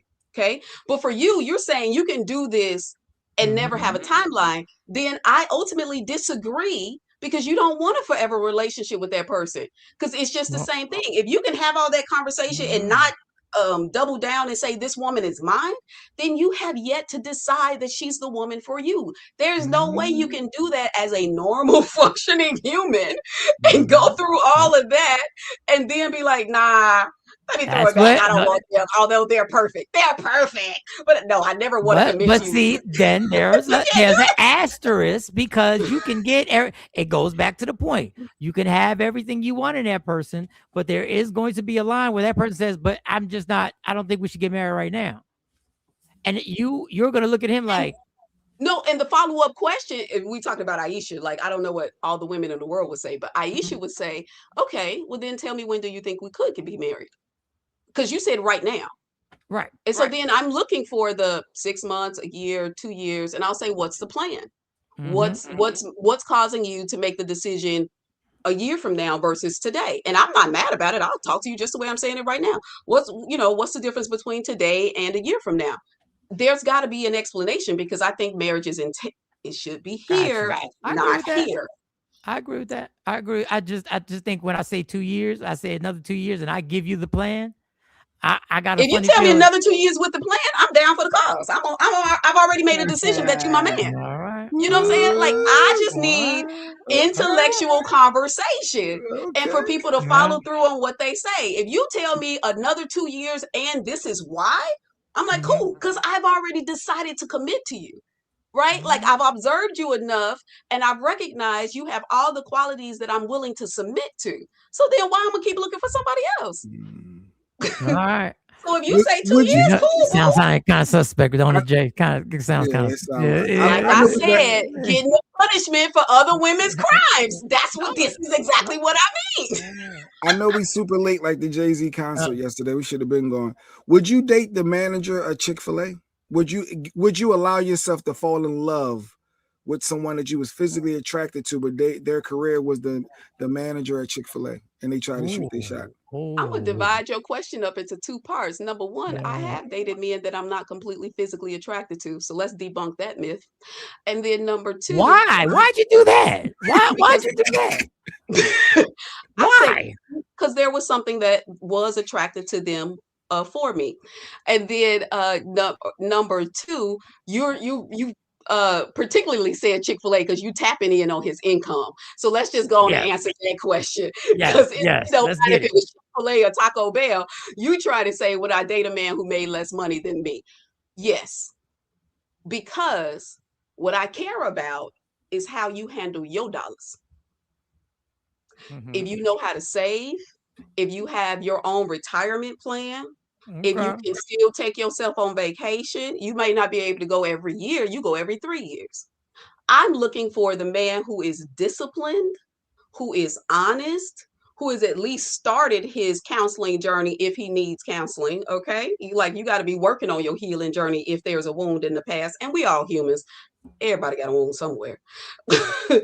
So yeah, it's not about the income, but you best know I'm not changing my lifestyle. What that mean? That means if I'm used to going on vacation every year, but he can't afford it. Are you going to pay for him to go with you? Yeah, if that's what we got to do. But is your ego going to be hurt because I paid for it? Feel less of a man. So the real question is, can a man who make less money than me date me? That's the real question. Oh, I'm good. If you want to go, to St. Thomas, let's go. You pay. I'll pay for the I don't know. I'll pay for something over there. I'll pay for the jet skis. I don't know. I'll do something. I'll manage something. It was just a salary If you're tax. able to pay for it once every 3 years, then that's the rhythm we gotta live on. But then I'm gonna pay for it all the years you can't pay for it. Okay. That's interesting. I was just curious as you was talking. We learned a lot about Doc today. We learned a lot. We learned a lot. We learned a lot. Different. Super late, but we learned a lot. Yeah, it's cool because I ain't got to go to my high-paying job today. So we're good. I don't know what you got to do. I ain't got to go to my high-paying job. That's why Mondays is always a little extended. Yeah, I love you guys. It is so much fun, and I love chopping it up with you guys and all the things. But I ain't gonna lie, y'all got me shook with them white girl rules. That right there. I thought you was going there. No, y'all got me shook with them white girls that want through what kind of tomfoolery. Says Dr. Aisha, a lot of men aren't ready for a healed woman. And Asha Boo, this is the thing, and I'm not saying you're not. I'm not saying you're not, Asha Boo. I'm not coming at you. Men ain't ready for women who think they're healed and they not. They're really not. Who be running around talking about I'm healed. And be yelling I'm healed. Sometimes y'all be yelling out I'm healed so much it makes me believe that you're far from healed because you for real want to convince me that you're so healed. So let's be careful on how y'all sometimes y'all get into this pep rally mode. Y'all get in this little pep rally mode. They ain't ready for a woman that's healed. They can't handle this. So why was Lisa Ray condemned when she said the same thing? No, because Lisa Ray said she was gonna pay for it. Yeah, she didn't. She said, "Nah, you need to pay." Dr. Cheyenne didn't say she was gonna pay for it. Dr. Cheyenne was gonna hold it against you if she had to pay for it. She wasn't messing with nobody who was going. Listen, if you can afford it and I can, and what I do for a living. No, because again, if you marry, right? Like I told you, I respect marriage. So the two become one. So his income is my income is his income. His body is my body is his. Like we become one. So when we become one, legitimately, Mike, all the income goes into one pot. Okay. So it doesn't matter if it's like his bank account, my bank account, we have different accounts for different things because that's the way our lifestyle is set up and all that kind of stuff. No, man, we walking together in this thing. And if we walking together, all the income is wrapped and tied and all the things. Hence is why though, I take time and decide if I'm able to submit to him. Exactly. Before anybody gets at us, I realize, but Doc is right. We are all a bunch of toxic women. So when women speak this way, it seems like we're lying. I didn't say nobody's lying. I just said there are a lot of women who are walking around, just like a lot of men are walking around, saying the same thing. People are walking around with this badge of honor, and I'm not saying you shouldn't be proud. I'm just saying my healing, I don't believe I'm healed. I believe it's a process. And I'm not, I'm not, just like I tell people, I have 2 years and a month of sobriety, but the sobriety life is work every day. So like a few days ago, I felt off. Not like I was going to drink because I felt off, but I felt this off that was a familiar off where I couldn't explain why I felt off. And I couldn't get it because the whole day was a great day. All the components, you sabotage yourself. All the components were there. So I had to go back to what my OG, rest in peace, Marty used to say, all right, well, this is why we do a gratitude list. Go revisit it. So I revisited it. And I went back to and I didn't say it magically turned me into a great day, but I realized I was creating something. I was going down my pattern on creating. So I was like, something's off. No, it just ain't the perfect day, Mike. It just ain't the perfect day. You're not in the perfect mood today. That's all it is. But you realize your blessings. So I didn't dig deep into that. Man, I'm so proud of you, for real. And this is why I'm going to keep singing the song. Feelings are fickle, y'all. And so for Mike, you recognize you had a feeling that came in, but you intellectually knew, hey, I'm not going backwards because I got this feeling. So I'm going to sit, I'm going to stabilize. I'm trying to understand why I'm having this feeling. I'm going to do whatever I need to do, but I'm not going backwards because a feeling hit me. Feelings are fickle and they will send you up, down, round, around, all the things. So don't make large life concrete decisions based upon a feeling. make those decisions based upon intelligence. Is that why you dated somebody that you wasn't attracted to? Because that was weird. When Mike said, "Why would you do that? How do you date somebody you're not physically attracted to?" I kind of feel what you were saying. I kind of feel what you were saying. Honestly, I'm a what is it called? A sapiosexual, which means I'm highly attracted to intelligence. Okay. And intelligence can manifest itself in a lot of different types of bodies. Now, you do have to be at least moderately attracted to somebody to be able to engage intimately, because as consenting adults, you're going to go there eventually, right? But I know physically what I like 100% and what I like, but we never actually get 100%. You good if you get 80. So sometimes you get 65, sometimes you get 50. I don't think I'm gonna ever go less than 50. But you did have an attraction. There was an attraction. There was an attraction, and you have to be intelligent for me. Like I love intelligence. I got to be able to converse. I got to be able to talk. There's a lot of pressure, right? Yo, Mike, you read a lot of books. You better start reading. That's a lot of pressure, Jay. That's a lot of pressure. Because I know I'm. If you see it as pressure, man, people who are intelligent are. It just is. It oozes out of them. They can talk about a lot of things, but I'm really, really attracted to men who are smarter than me in some aspects. In some aspects, because I've talked to you. I'm not smarter than you in a lot of aspects. I'm just letting you know. Yes, you are. At some point, I'm gonna say some dumb shit. I know it. I do it like 2 or 3 times a day. I go like, "Wow, that was some dumb shit." I just said. That was dumb. That was dumb. Yeah, that was some dumb shit I just said. I don't even know why I said that. But I can make you laugh. I'll make it up. I'll make you laugh. There you go. At least I know I'll be laughing with you, Mike. At least I know I'll be laughing. I said some shit at work a few days ago where I was like, I had to apologize to the person I said it to. I had to go back with it. That was some dumb shit I said. My rationale for what I just said, that didn't make no sense. And I understand it didn't make. And I dropped it with confidence. You said it with your chest? I said it with my chest now. I said, do you not understand? Do you not see? And I was like, I was all in. I just want to say this to everybody watching the show.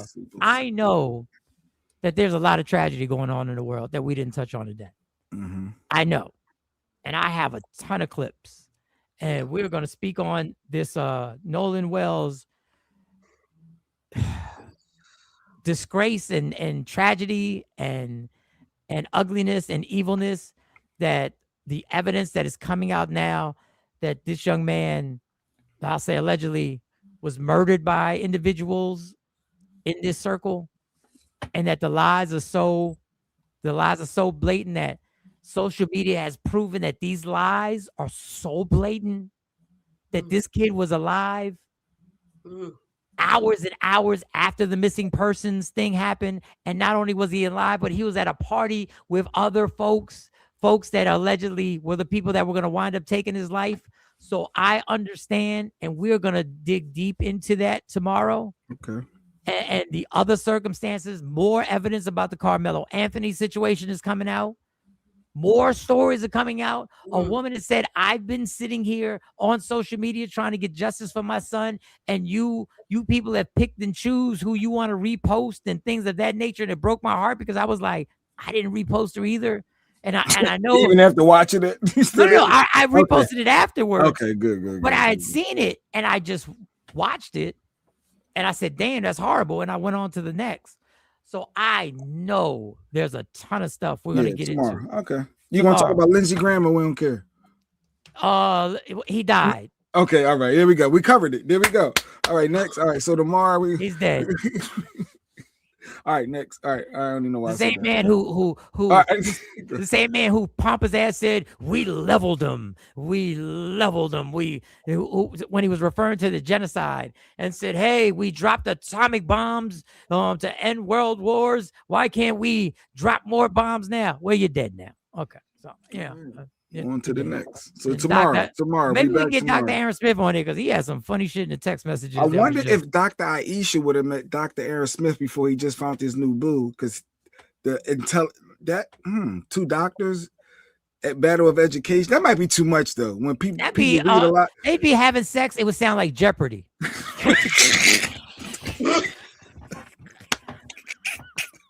You know what, Mike? You used to be my favorite. I don't know now. I don't know.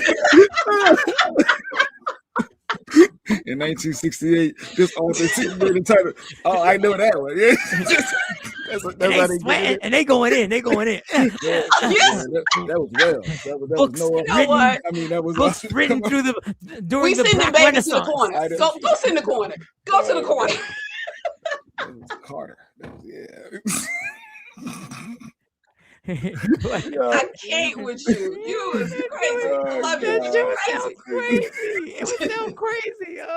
It would be the battle of intellect. Oh, God. But I want to say this.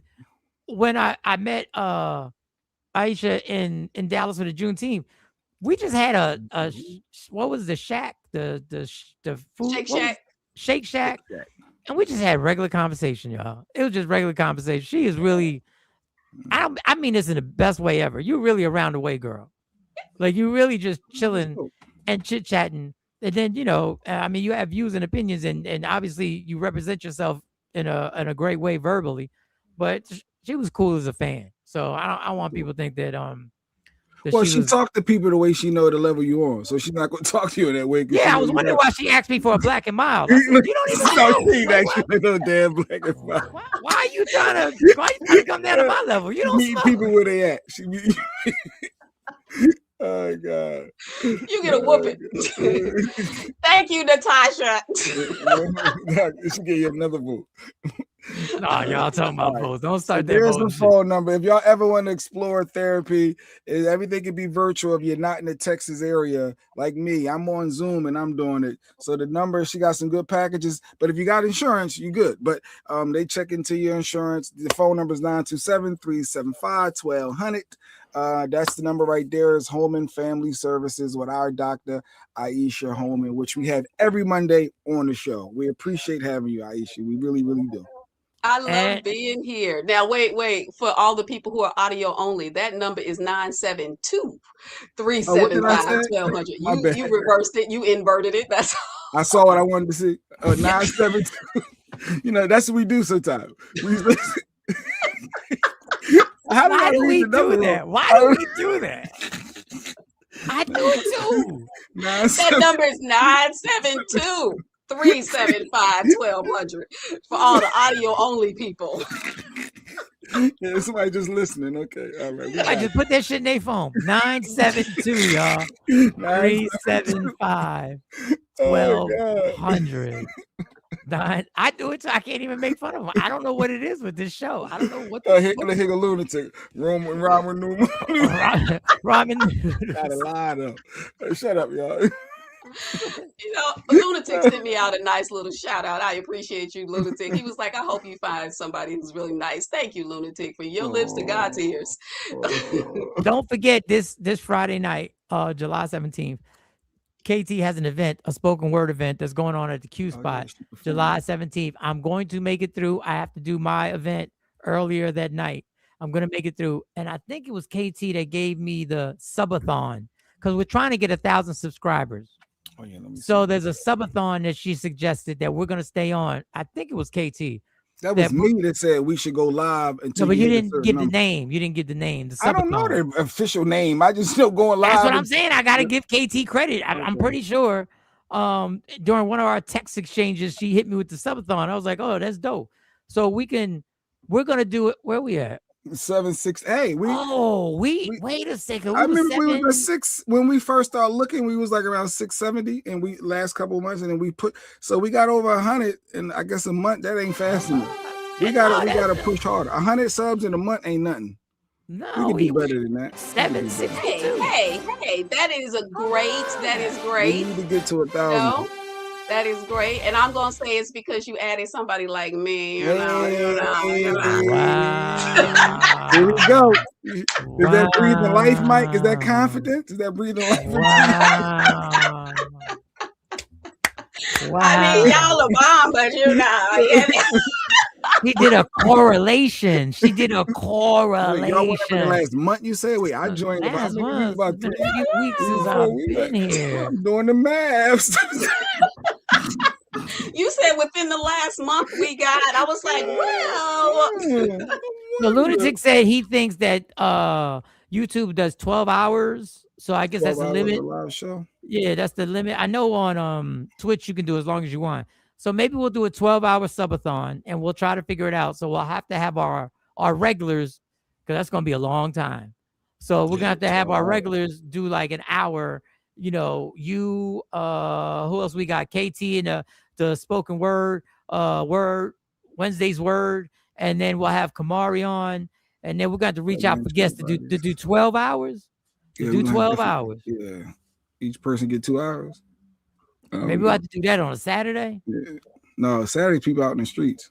All right, so we'll have to do it on a Monday because that's my day. Mondays is my day. We'd have to do it like we wouldn't get off right now. It'd be 12 hours. Yeah, I think we could do it. I mean, I won't be here the whole time, but I'm sure you could do it. Of course you won't. Of course you like you won't. to talk. You like to talk a lot. Nobody like to talk for 12 hours. Yeah, that's a whole different level. And bring Monty on. You bring your daughter on because she can go. She got a job, so we got to make sure she got some. That's what I'm saying. It might have to be on a weekend. I don't know. 10:02 and we still here. Yo, if you don't end this show, all right. And everything. I ain't got nowhere to go. We appreciate. Let us stay there and wrap up. Matter of fact, when they leave, I might stay on, y'all. Y'all want to stay on? I might. Ain't nobody staying on. They're not used to this. You have to let people know in advance. I might stay on till like noon. I might stay on to noon. Even if y'all leave. Talk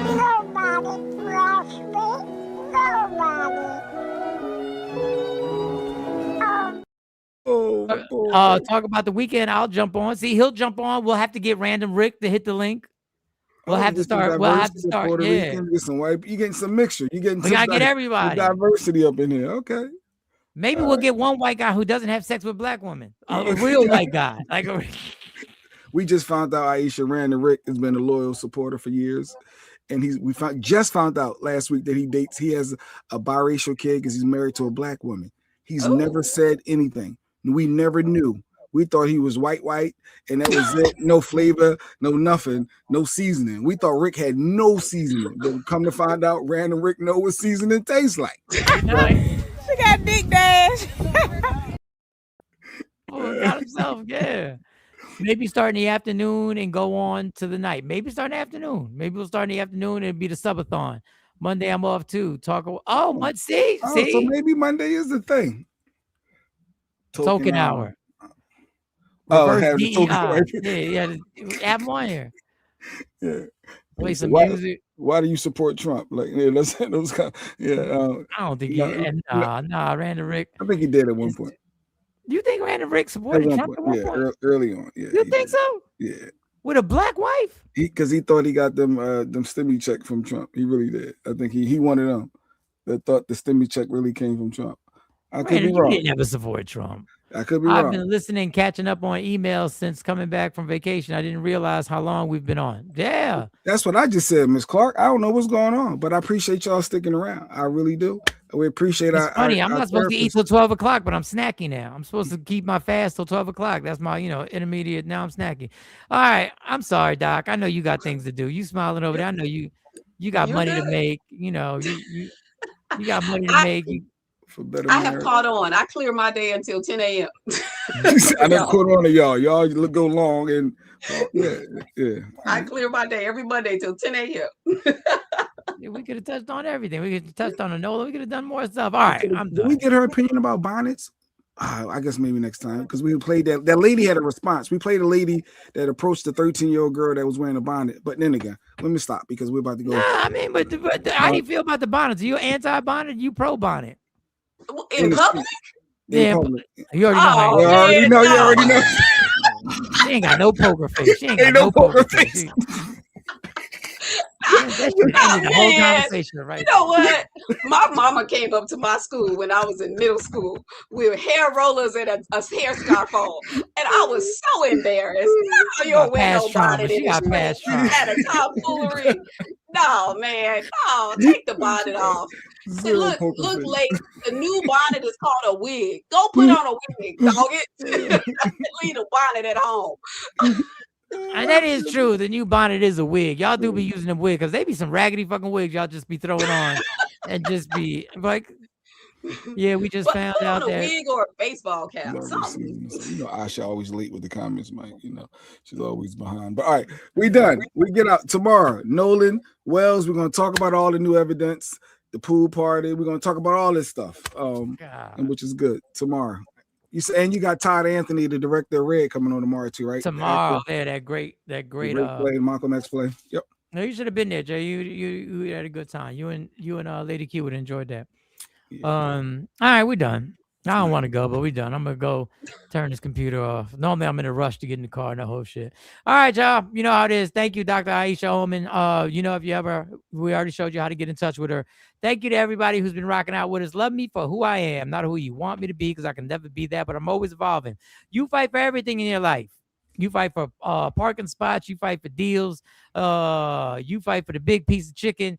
Fight for your happiness and never let anyone, any circumstance take it from you, because God got me, God got you, God got us. From Michael Sean, Dr. Aisha, J Black, Sexy Mo, Kamari, Amani, Dr. Aaron Smith, and C Chung. Also, LadyQWokeUpInspired.com. If you ever want your vision on anything, if you want some merch and you want to put your vision, if you want to put it on a coffee mug, you want to put it on a t-shirt, you go to WokeUpInspired.com. When you get there, you will see that there's merch just like that cream t-shirt.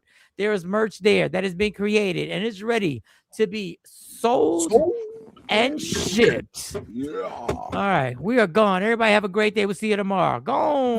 Michael Sean and the Takeover Legends, where the truth hurts, but also makes you